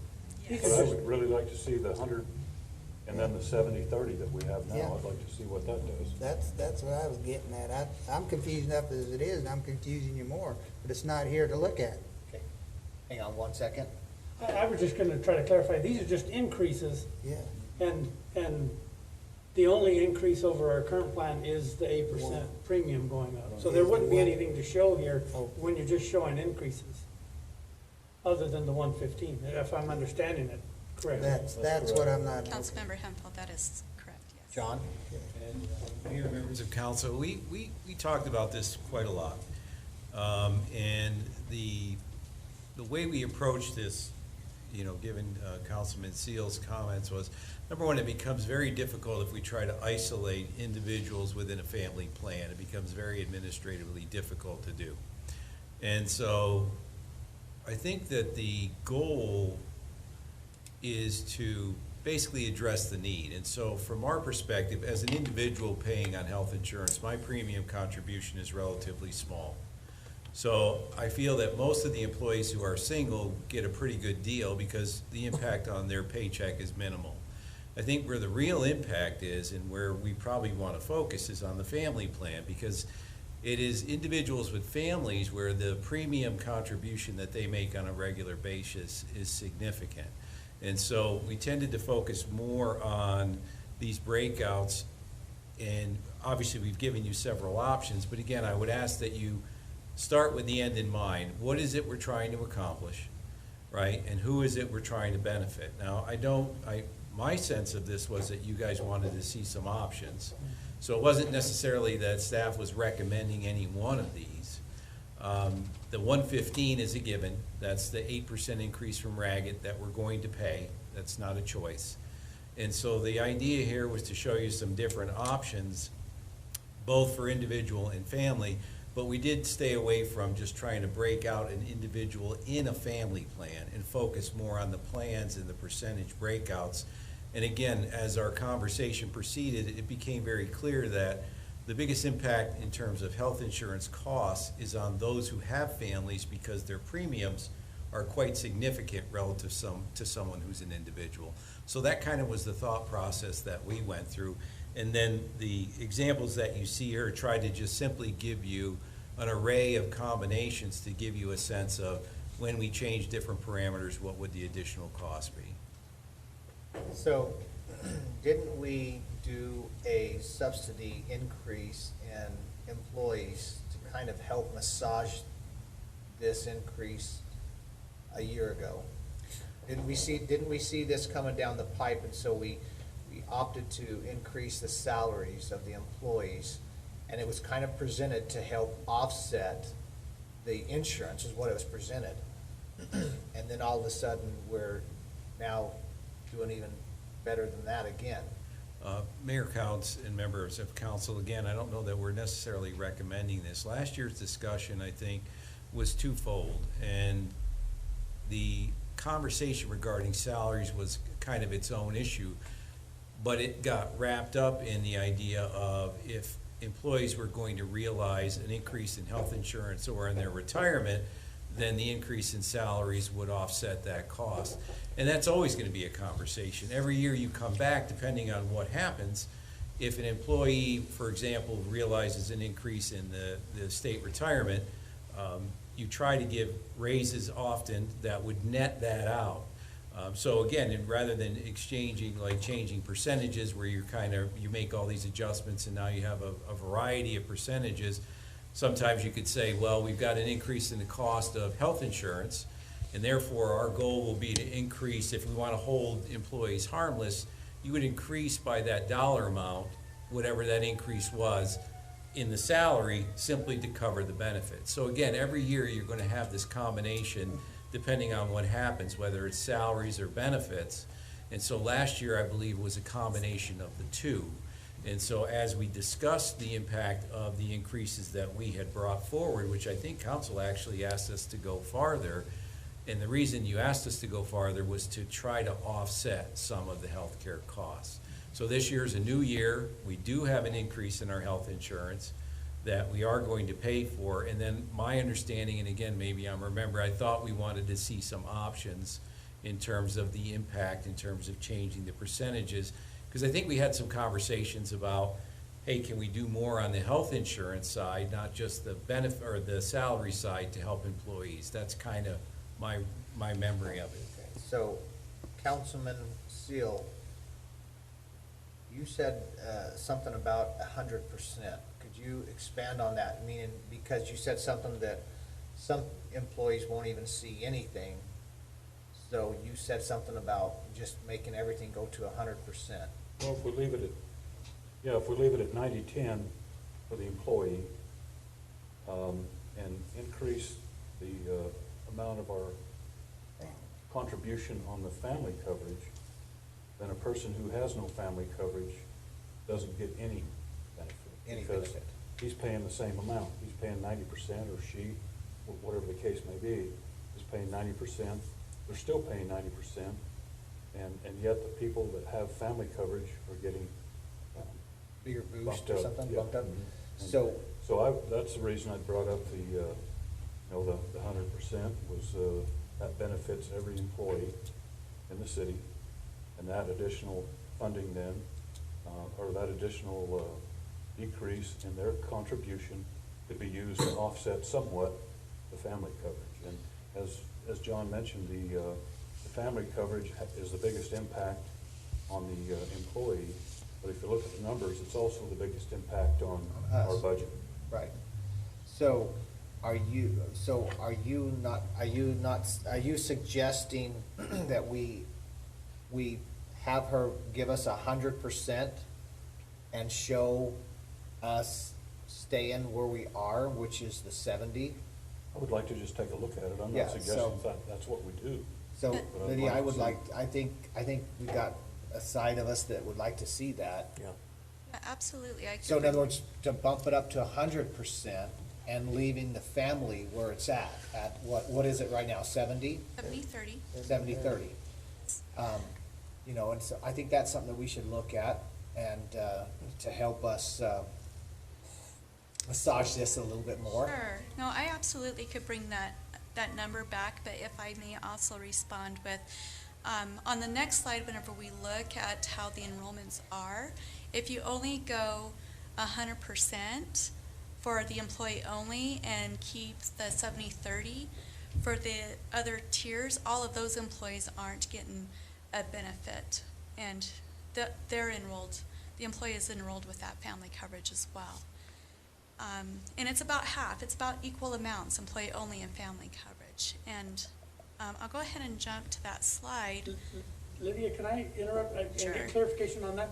Are you saying that if I'm enrolled with my family, then I'm not gonna get the benefit going up 100 that Gene is talking about?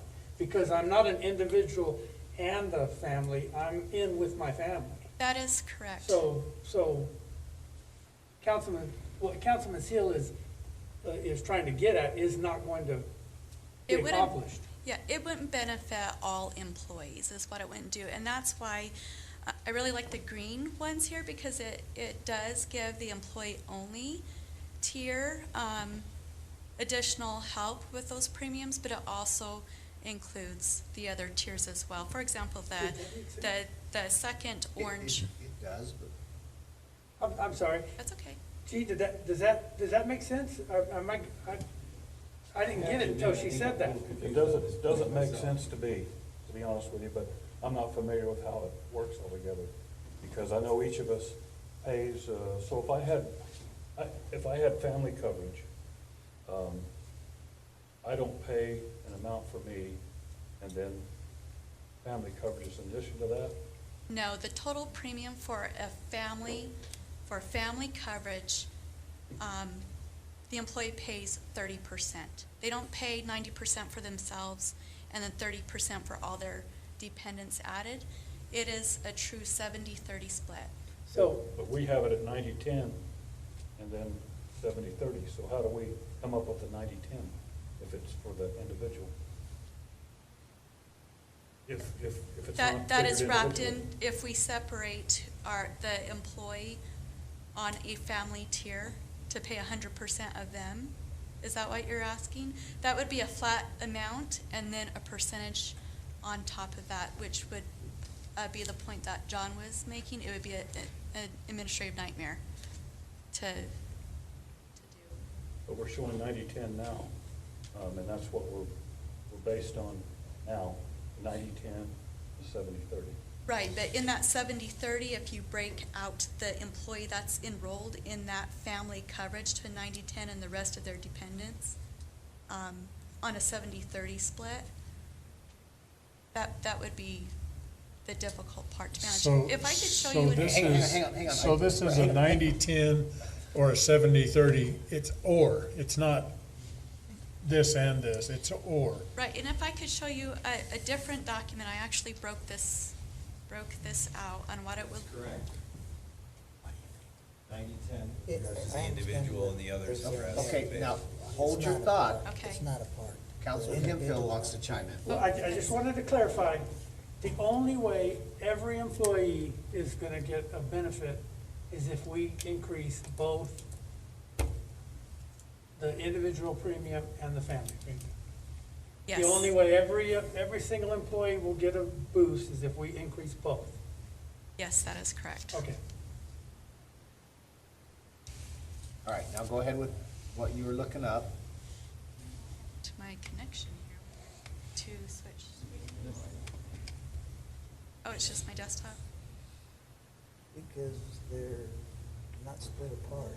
These It's showing say my like screen. They're single people.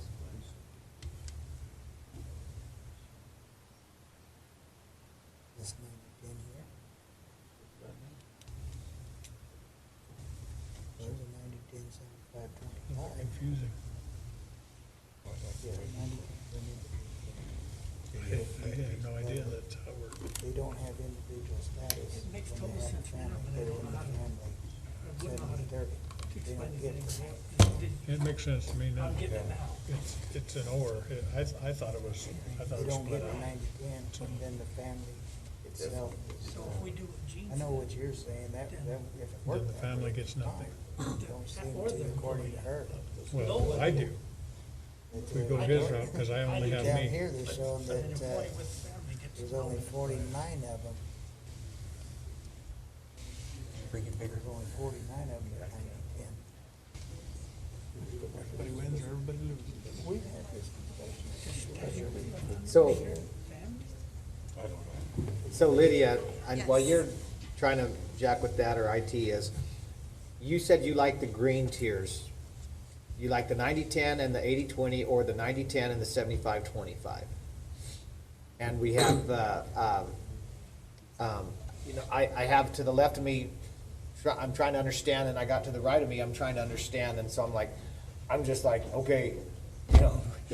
So maybe if one of you guys that can, I mean, you got it, but she's like, I don't know how to explain it, Yeah, but I got it. I get it. And so, and then McGoy saying he's got it, He's got it. I understand. and, I didn't until just now, though. but what I'm having a hard time is the shared premium increase of $197, basically $200,000. I mean, if I was to pick one, of course, you know me, I'm tight, so I'm gonna go to the second green tier, which is only, an increase of, 100,000 on us. Yes, so I'm gonna go to But my then somebody document so I don't who's lose got that again. just individual coverage gets no increase. Because we already have 90-10. But then, so does the second phase up here. Right, Because right. that does go to a Right. 25. Right. So they do get a little bit of an increase because it goes from 75 to 25 instead of, right now, we're at 70. But somebody with just individual coverage, if we stay 90-10, a single employee gets no benefit. We have to go to at least 95-75 for everybody to get a benefit. Yes. We at least gotta go, what did you say? 95-75, which isn't on here. 95-5 and 75-20. No, it is, I'm sorry. The orange ones. The orange one on the right, 95-75 is the only way every single employee gets some benefit. And that would cost us 119 extra. Well, yeah, and if I said I was tight, and I said I'd go 100,000, that's only another 20,000. Exactly. We could take it out of your budget, right? Go ahead, Lydia, you got it? Yes, I do. Thank you for your patience. So what you're looking at on the screen right now, and I apologize I didn't get this to you sooner, but I just got these numbers in today from Raggett. So I started building it. I'm not completely done with all the options. But this table here, this spreadsheet, is our current premiums that we are paying through Raggett. That was effective July 1st, 2020. And we could look at the EPO plan. It's the first one there. The total premium is $635.41. Do you see that first number on the right column there? So this is a 90-10 split. So the city pays $571 and the employee pays $63.55. So any tier below, these premiums really jump up. Tier 2 is an employee adding their spouse. The employee pays $395.32. That is 30% of that $1,300. Same for the employee plus children and the family coverage. So if we only increase the employee tier to 100%, that's total one right here, all of the other, the 635, if we pay all of that for the employee only, none of the employees in any of those other tiers get any benefit. That's why I provided the options, like the orange one, so it's. Okay, so I'm just, could you stop the ringing? Thank you. So I'm going to throw this, I want to understand, so I'm starting to get it. Brad, I'm starting to get it. But we've increased their pay last year to kind of eat this and massage this, right? That was our whole goal. And then we're now contributing again. So we're being very grateful with this. If I was to, because I'm wanting to take care of an employee and I'm also wanting to take care of the family. So you said the only way you're going to get there is by going 95, 75, 25. In other words, if I was to be anywhere and be very giving, I would have to go with the 95.5 and the 75.25. Right, or 180, or 175, any of those. Well, right, but that's Right. just too much of an increase for me. I can for this year take the Right. 119,034, and that's really, you said you like the green tiers. Well, and the reason why I like the green tiers is because if you look at what an employee pays for just themselves compared to, jump down all the way to the family coverage, it's a significant cost amount. And so that is focusing on where the need really is to help staff. But I do want to jump to another sheet tab here, if I could, just for a moment. If we don't go with any of those and we just experience the 115 for the city, this spreadsheet here is what those premiums are going to be with without going through those any of those options that I brought. Let me increase this here. So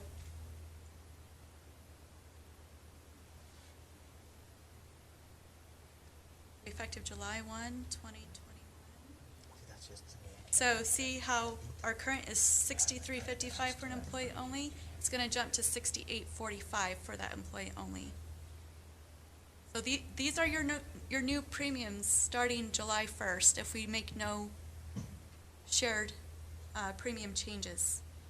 A family on that EPO plan coverage is $592.78. This is the formula, that's a 10% increase. I don't know if that's really small. And all of these others are on a 70-30 split. That's what it would look like for staff, for those monthly premiums. If we went, and this is keeping the employee at the 90-10 for all of these options I'm showing you. If we went to a 90-10 and a 75-25 for all the other tiers, this is what those splits are going to look like for staff. That family coverage drops to $493 for the family coverage.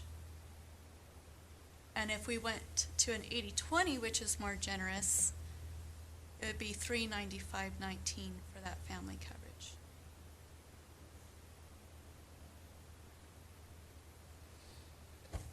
So that's what the employees are going to experience. And this is just for the EPO plan. I have all So plans figured out. as I went ahead and jumped a couple slides down because you've already like you're going someplace that only you know, as far as I'm concerned, knows where you're going. But I'm looking at my local entity comparison. Okay. Okay, so I'm moving on, not moving on, but I'm moving on to look at this to see what others in our area are doing.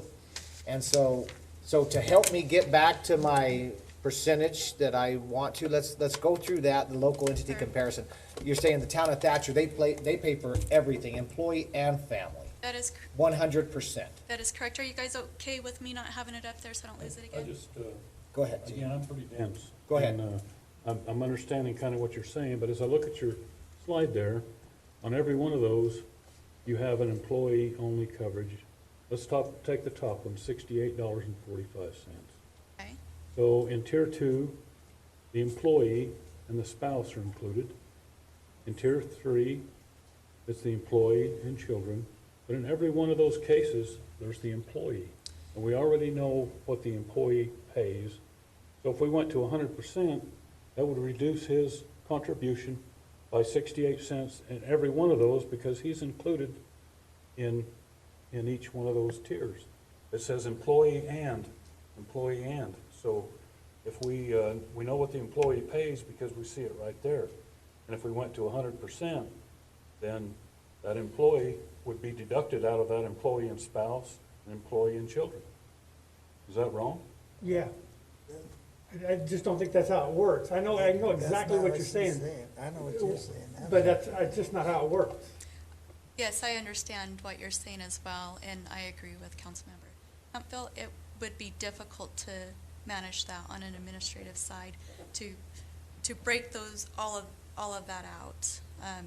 It would be difficult moving forward as premiums change each year, make sure it doesn't Okay, but fall. hang But on. that would be like a flat So- amount and then a percentage. So you're saying it's difficult for accounting to keep up, but is what Councilman Sill is saying, does it have merit behind it? Meaning, is there monies that the employee is gaining or saving or what? That's what I want to know. Forget the accounting part. Right, so I do want to mention. That's Alma's job. We We just tell her I what rely she on has her to a figure lot. out. Moving forward in the future, it could cost the city more money if you always take 100%. It's recommended that you do a true percentage by racket because as those premiums increase, which will continue to always increase through the years, it would be nice if they drop by, it's just hard to anticipate that that's ever going to happen. You're always going to be stuck with that 100 until you go back to it, that 100%, where if it increases again and you don't want to increase in your employee sharing, the employee is absorbing that cost along with the city.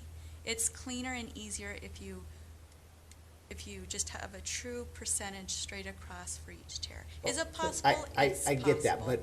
but is the employee making money as what Councilman Sill, when he talked about your 63 cents and it's followed all the way down?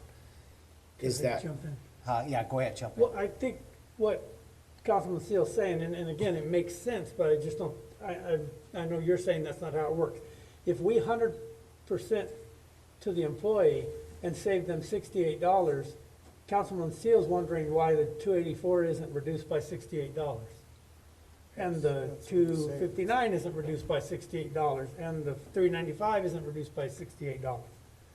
Yeah, so what we'd probably do is take that total amount and deduct it from each tier, and then what's left over, only charge the employee 30%, or the 80-20 or 75-25.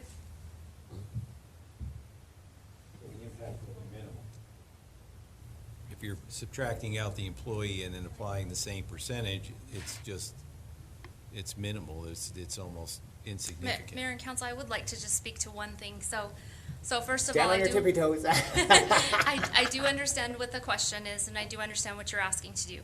By doing that, what you're doing is now separating your tiers out. Now you have a tier that's 100-0, a tier that's 70.5, and the remainder, another tier that's 71, and then another tier that's maybe 74. Now you've separated your tiers. If you recall, a couple years ago, we went and specifically did in the two-phase years during the budget process, we purposely changed our plan so that we had a 90-10 for employee and a 70-30 for all other plans. The reason behind that is so that when there's increases, you're not questioning who is absorbing that increase. You have it is very clear. We have a very set, systematic way to split any type of increase. We have an 8% increase this year. It is very specific. 90% of it is being observed by us in the employee-only tiers. Every other tier, we are absorbing that 30% or no, 70% of that 8% increase. And so systematically, we went through this process because all the tiers were at different percentages. Administratively, it's not recommended. It's not common to see plans being done that way. I would have liked to have seen what the cost would have been, because then we could have put the question to rest. You know, and like you mentioned, we went through this before, and the reason we set these tiers was so that the city would know how much they were paying. But when there's an increase, then we're asked to then absorb the increase like we were doing before, because, you know, right now we're coming, asking for, you know, clear up to 300 and something thousand. And right now, the 115,000 that we're saying is going to be part of next year's budget it's very clear that that is 90% of the employee only and 70% of every other tier. The rest of that is being passed on to the employee. Part of the employee survey was where the employees asked and said what we would like to see is more of our premiums covered by the city. And so that is why these options are being brought to you. Just to answer your question as far as if you were to go to a 100% and a 70-30 plan, the employee-only plans would see the benefit of that. No other tiers would see the benefit, but the cost to the city would be approximately $40,000 if you just did the change to the employee-only plan. So show us that. Show us one where it's 100 and 70-30. We didn't see that. Okay. To see what the difference to the employee would be, or if there would be one. And that would just be again that $40,000 would just benefit employees who have elected employee-only coverage. Every other, and she can show you the numbers of how many employees that actually is. All the rest of the employees would not receive or wouldn't see any of the benefits. But that's hopefully that clarified some of it. Yes, thank you. Go ahead, John. I mean, we're kind of all over. And, you know, I think when we look at the comparisons, you also see that when you're looking at health insurance, the profiles can be varied. Deductions can be different, coverages can be different, and there's almost an infinite number of permutations. So my question to the council is, what is it that we're trying to accomplish right now? What is it the goal that you seek to accomplish with the health insurance this year? What are you trying to get to? Well, first of all, we have an 8% increase. Yes, which is a And given. It is a given, but still, that's $115,670 Yes. hit for us as an elected board to do what's right with the taxpayers' money, right? Right. And we already have a good insurance policy program. And so now we're just trying to say, hey, we love y'all so much that we want to up it. And so maybe right now we just sit on eating the 8%, because if we adopt, not tonight, but if we give Lydia the okay to go to a 95-5, 75-25, or even the bottom one, which is 100-0, 75-25, if you were to do that, let's just pick that bottom one, because that's 175-25. So that helps the employees. That also helps bring up the families.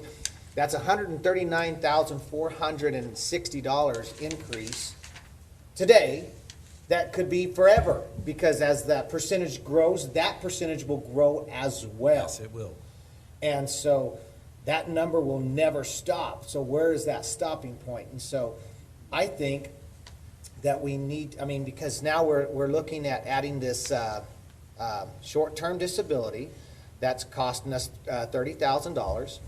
You still have HSA. We still have that. We still have the $115,670. So, you know, those are, we need to really process those. I mean, I want to, you know, help out, but at the same time, I'm absorbing the cost of the $115,670,000. I'm absorbing that. I'm not asking the employees to pay anymore. I gave them a raise last year Right, and to so help that's what I'm that. saying, do we not wanna?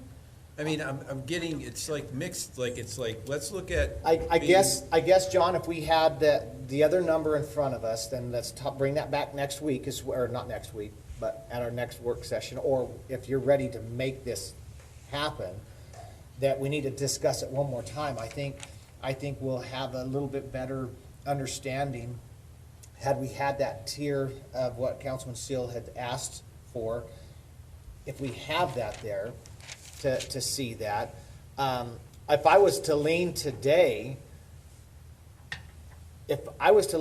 I would lean towards the 100%, but then you're just telling me that it doesn't help my family people. And I think I would always want, as we've talked in other instances, skin in the game. I think, and I'm on individual coverage, and you can see how small that contribution is.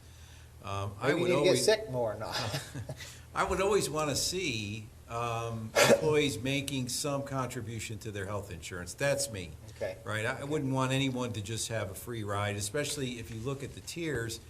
It's the least expensive. It's the least impactful. So I would just as soon focus more of our energy on the family coverage if you wanted to spend additional funds, and that kind of was where I started all this. So based on the impact on a family and their ability to pay and on their paycheck, the employee only is relatively inexpensive. And so again, I was saying, let's focus more on the families where the impact is greater per paycheck. So, okay, hey, hold on one second. So, my question, Lydia, helping me make that decision for John, how many people come into your office and say, I'm quitting because your insurance sucks? Well, They pretty much they quit don't- because they want more money, right?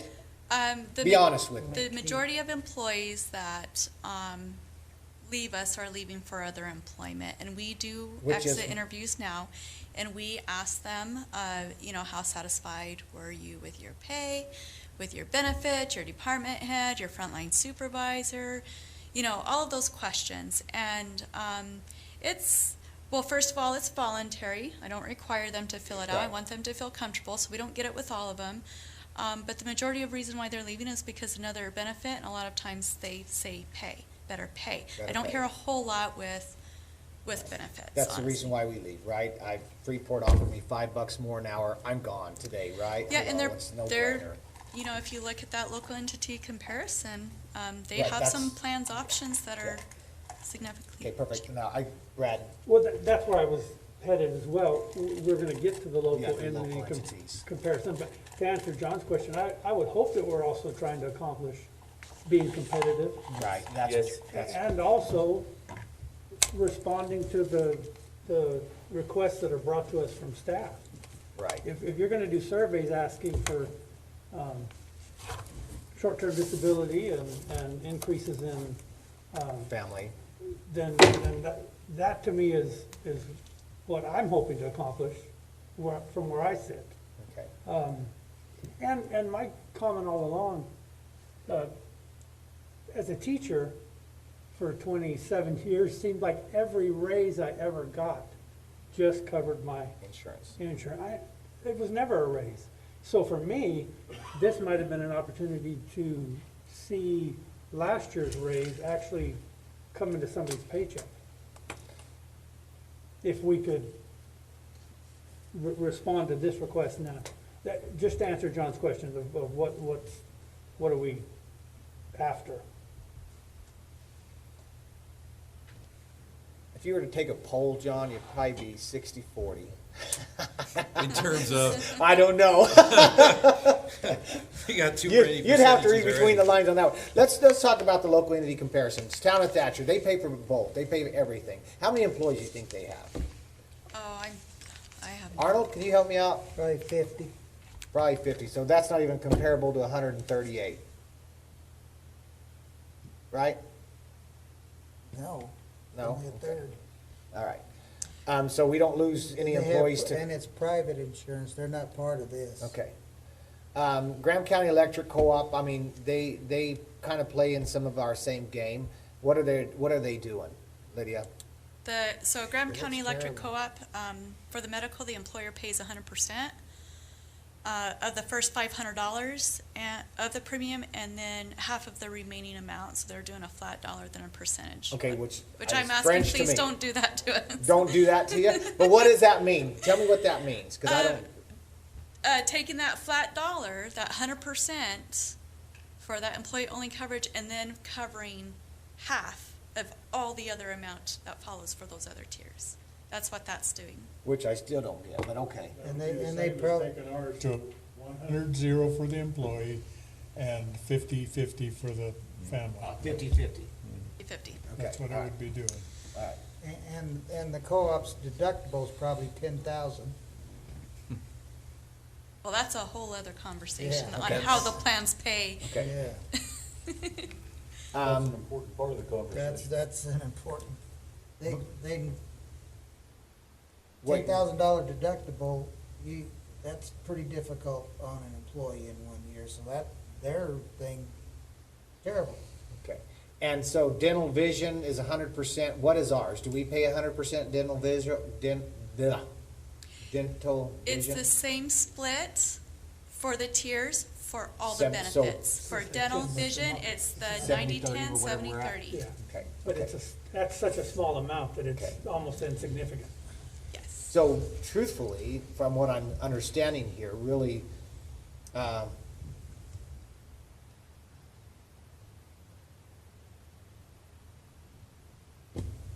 we're really not even comparable. Everybody's doing something different, Right. and we just need to figure out what we want to do. Okay. And what we're willing to pay. Okay. They go together.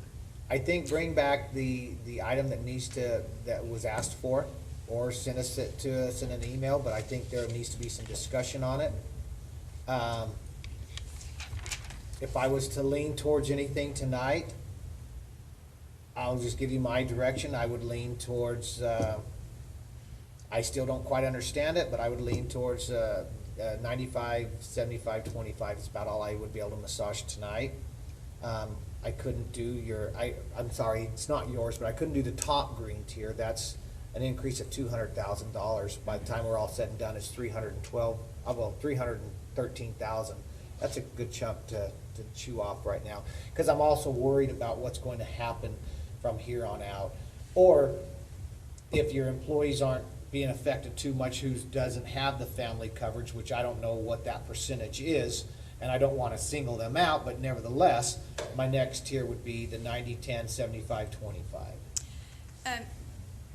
Mayor, if I could respond to one of those statements you just made on slide number 11, it actually shows you our enrollments for each plan by tier. That orange chart that you see there on the left is our health insurance enrollments. So when we are fully staffed, we have the potential for 186 staff members, including our fire and council, that are eligible to enroll for our core benefits, but we have 134 enrolled on our health. So on the very far left bar there is Tier 1 with our employee-only enrollments, which is 49. Tier 2, where they add their spouse, is 15. The next bar, Tier 3, employee and children, is 23 enrollments. And the far right orange bar, Tier 4, is family coverage with 47, very comparable to that employee only. So you'd be benefiting about half compared to family, and there's actually even more that wouldn't get it with those other two tiers. So, And then, so your tier 2, as you're calling it, which is what, 15? yes. You're saying that's just a husband and a wife? Because I Yes. thought if you added anybody, it's always family coverage, regardless if it's 1, 2, 3, 4. Because No. when I signed up for it, they said, well, if you're gonna sign your wife up, you might as well sign your kids up, because you're still paying for it. Is that true or not? No, I'm sorry, that's not true. Okay. We have 4 different tiers. You could choose to enroll yourself. You could choose the next tier with that spreadsheet I showed you and the cost that would cost you to add your spouse. The next one for your children, and I might have those backwards based on my spreadsheet. And then the last one is family. That's your spouse and your children. So for your family coverage, that's where for the EPO plan, it's about $550 a month for family coverage, and for the high deductible health plan, it's about $422 a month for family coverage. Okay. And then it's very similar with how employees enroll with the dental and vision. They kind of match what they're doing with the health coverage. There's a few here and there that might not like our vision and. So I think we really need to give John and Lydia a clear deal tonight. Do we want to see, without a vote, but do we want to see, John needs to know, what are we asking for? Are we asking for an increase? Are you guys asking to kind of just stable this just by just leaving it at 115? Is that what you're wanting? I mean, Yeah, I just wanna know. aren't you kind of the same way I am? It's a 60-40, but you still don't know which 60 it is? Right. So can we help out? Can we massage that a little bit, or no? You guys just say no, let them go back and do their homework and come back to us one more time. Go ahead. Personally, I don't need to come back with the 100 and then the 70-30, because again, that's only benefiting half the employees. If we were voting tonight, I'd like to do 95-75 and benefit everybody. Actually, it's So- benefiting 49 employees that have just employee-only insurance. Right, but not anybody else if we went 100 and That left is the other correct. 70. So we're benefiting, Half, yeah, less than that. no more than half, because only 47 has family. Yeah, but the other Oh, two but tiers the in the other tiers- middle. Okay, I got it now, okay. Go ahead, McGoy. Well, now I'm thinking I'm lost.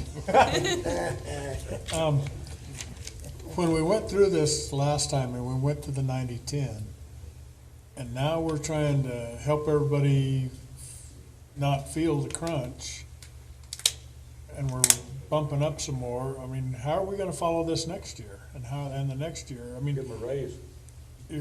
at some point, I mean, I thought we went to the 90-10, 70-30 to stay. Right. But we did. So we did. Well, and that's why I think we need to stay there. Because if every year we try to make sure that at some point we're gonna be over 100%. And Go ahead, John. And another option would be to make the employees whole on the increase for the health insurance. So rather than change the insurance, you simply take the amount of increase and then provide that back as an increase in the salary. Then you don't have to mess with the I like insurances. that a and lot you- better. What's that? I like that a lot better. Well, we could do that as an option as well. 8% increase. That only costs us That's all, $115,670. right? That's compared to, that's No. one of the cheaper options Just up there. So are you saying Just the split 8% of the insurance, not the 8% of the entire $115,000 salary. to I'm saying all of our whatever the employees? increase in Which health one did insurance you costs, just we point make the out? employees whole. So was the, It wouldn't be an 8% raise, it'd be just that 8% of their health insurance. It would be The 8% that went went up. Be the 115. Well, I think the only way you can make that equal is take your 115,000, divide that up against our 140-ish employees, Well, and then your volunteer fire and them are benefiting for any of that. well, can't we just pay that as a lump sum and go back to paying what we paid last year? Pay that 115 in? So in other words, Acro- keep to the across the 90, board? 10, 70, 30, and then just make them whole on the increase in health insurance. That's what you're saying, correct? I think I am, but I'm starting to doubt I think myself. I'm confused now. well, John got you confused, so. He does that often, by the way. No, if we pay an extra 100 and whatever it is, 15,000 in and pay the same thing we paid last year, wouldn't we be there? What I'm saying is, the increase to the city for health insurance, the cost of that, rather than changing the health insurance benefit, you could increase the salaries to offset the cost to them. So you would make them whole. Or not increase their salaries and pay the insurance. Right, you could do that as well. It's gonna be a different increase to employees based on the tier, and then you're gonna cause me some equal pay issues if you do that. Unless you take $115,000 and you divide it equally up Yeah, it throughout shouldn't our be an staff. equal pay issue. So I want to understand, the council has at one time agreed that, and I think it was Horatio, I don't know if I was still here or if I just got here or what, but he said, hey, we need to control the fluctuation of the insurance, right? And so you guys came along and said, hey, that's perfect, and came away with the 90-10, 70-30, and said, boom. And then if we ever wanted to absorb the increase, that was the council that chose to absorb the increase, and we don't pass that on to the employees, meaning whatever, and so we just always stayed at none. Meanwhile, this year we'll jump it up, and then next year we could bounce it back down, and then we're always chasing our tail, correct? If it doesn't, if we don't just say, hey, it needs to just stop. Yeah, but I don't know how else to say this, but if you pay everybody like you did last year, and you pay $115,000 straight into the insurance premiums, aren't we all where we were? And we picked up the difference? Why, I don't know why you need to adjust everybody's pay and make sure it's all equal. This 100 and, what is it? 15. This 115 is the city's percentage. The employees are gonna still Okay, increase then, their percentage. then we need to put that other 10 and that other 30% in that number then. Let's find out what that number is. Yeah, find out what Pay that. all That's why I'm saying, just leave everybody's pay and their deduction the same, and we pay the difference. Give us that number. See if we can pull that off. Yes. Alma's shaking her head. If you, so part of going to the 90-10 plan 70-30, if you absorb that entire 8% and not break it out into those, then you're changing your percentages. They will no longer be 90-10 and 70-30. They will, and that is where you, how They you will ended be up if you to do it different- exactly like you did it last year and pay the difference. I'm not understanding, then you're saying not to. Don't mess with anybody's pay, don't mess with their deductions. Pay the difference, pay the 100 and whatever it is that the premium's going up. Pay it out of wherever and leave everybody's paychecks alone. That's what I'm saying. Okay. No, so that's what I'm saying. If you did that, the percentages will change. They change now because we give them a raise to cover the, I mean, we can call it 90-10, 70-30 as a percentage, but then we give a raise every time the premiums go up in effect. We're changing that rate. We still call it that, and that's what it is. Right. Yeah, the percentage But always if we give applies a to raise the to premium. cover the premium, then we're really not doing 90-10 and 70-30. Yeah, we're defeating our own, the whole reason we went through this process last time, we're defeating it right here. Yes. And again, Mayor, just to, on your comment earlier, that is exactly, when Horatio was here, that's what they were trying to accomplish, was becoming that 90-10 and 70-30, so that anytime there was a change in the premium, that it would be passed on to the employee and absorbed by us in that same formula, 90-10, 70-30. So again, if that's, the way we want to go, then what the increase will be in next year's budget would be the 115,000. That's what we would, and then the employees would, the employees aren't going to, their number's not gonna be as high as 115,000, because we're paying 90 and 70. Yes. They're only paying 10 and 30. So their there's like percentage will be 40,000. smaller. Correct. They're gonna have a smaller amount that they're going to have to increase. So if that's what council would like, is to keep that the same, then we can do that.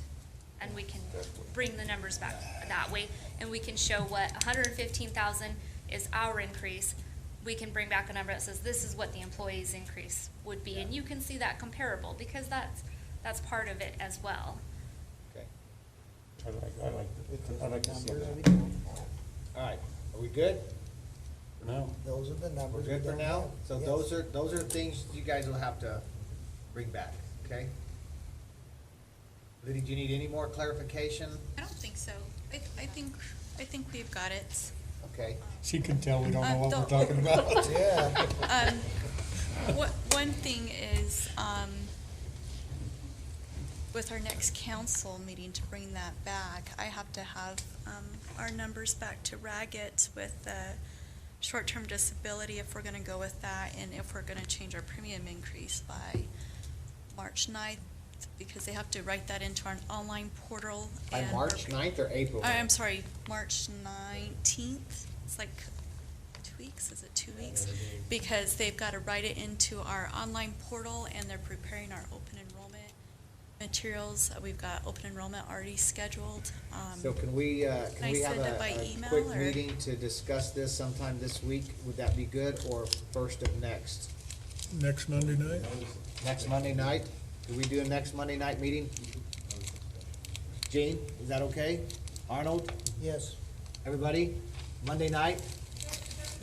We don't have to meet here. We can meet at the Airport. Yeah, airport. That's why I said we don't have to meet here. See, you already kicked us out of our own chambers. So you guys find the meeting place. At meet at El the Charro or Casa, we don't care. Put it on John's budget, and we'll all be happy. Okay. All right, is that okay, Lydia? Will that Sure. work for you? Yep. Okay. Very good. Thank All you. right, thank you. Vice Mayor. This adjourned. Don't get confused.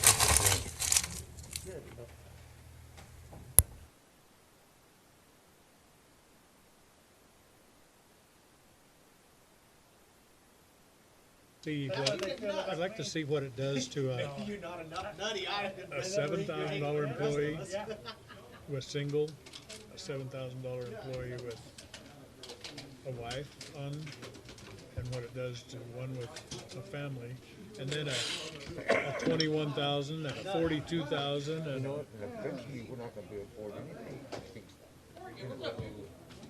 That's scary. I mean, pay can't, we can't hardly afford to go up 2% on pay, but yet the cost of living is going up 8%.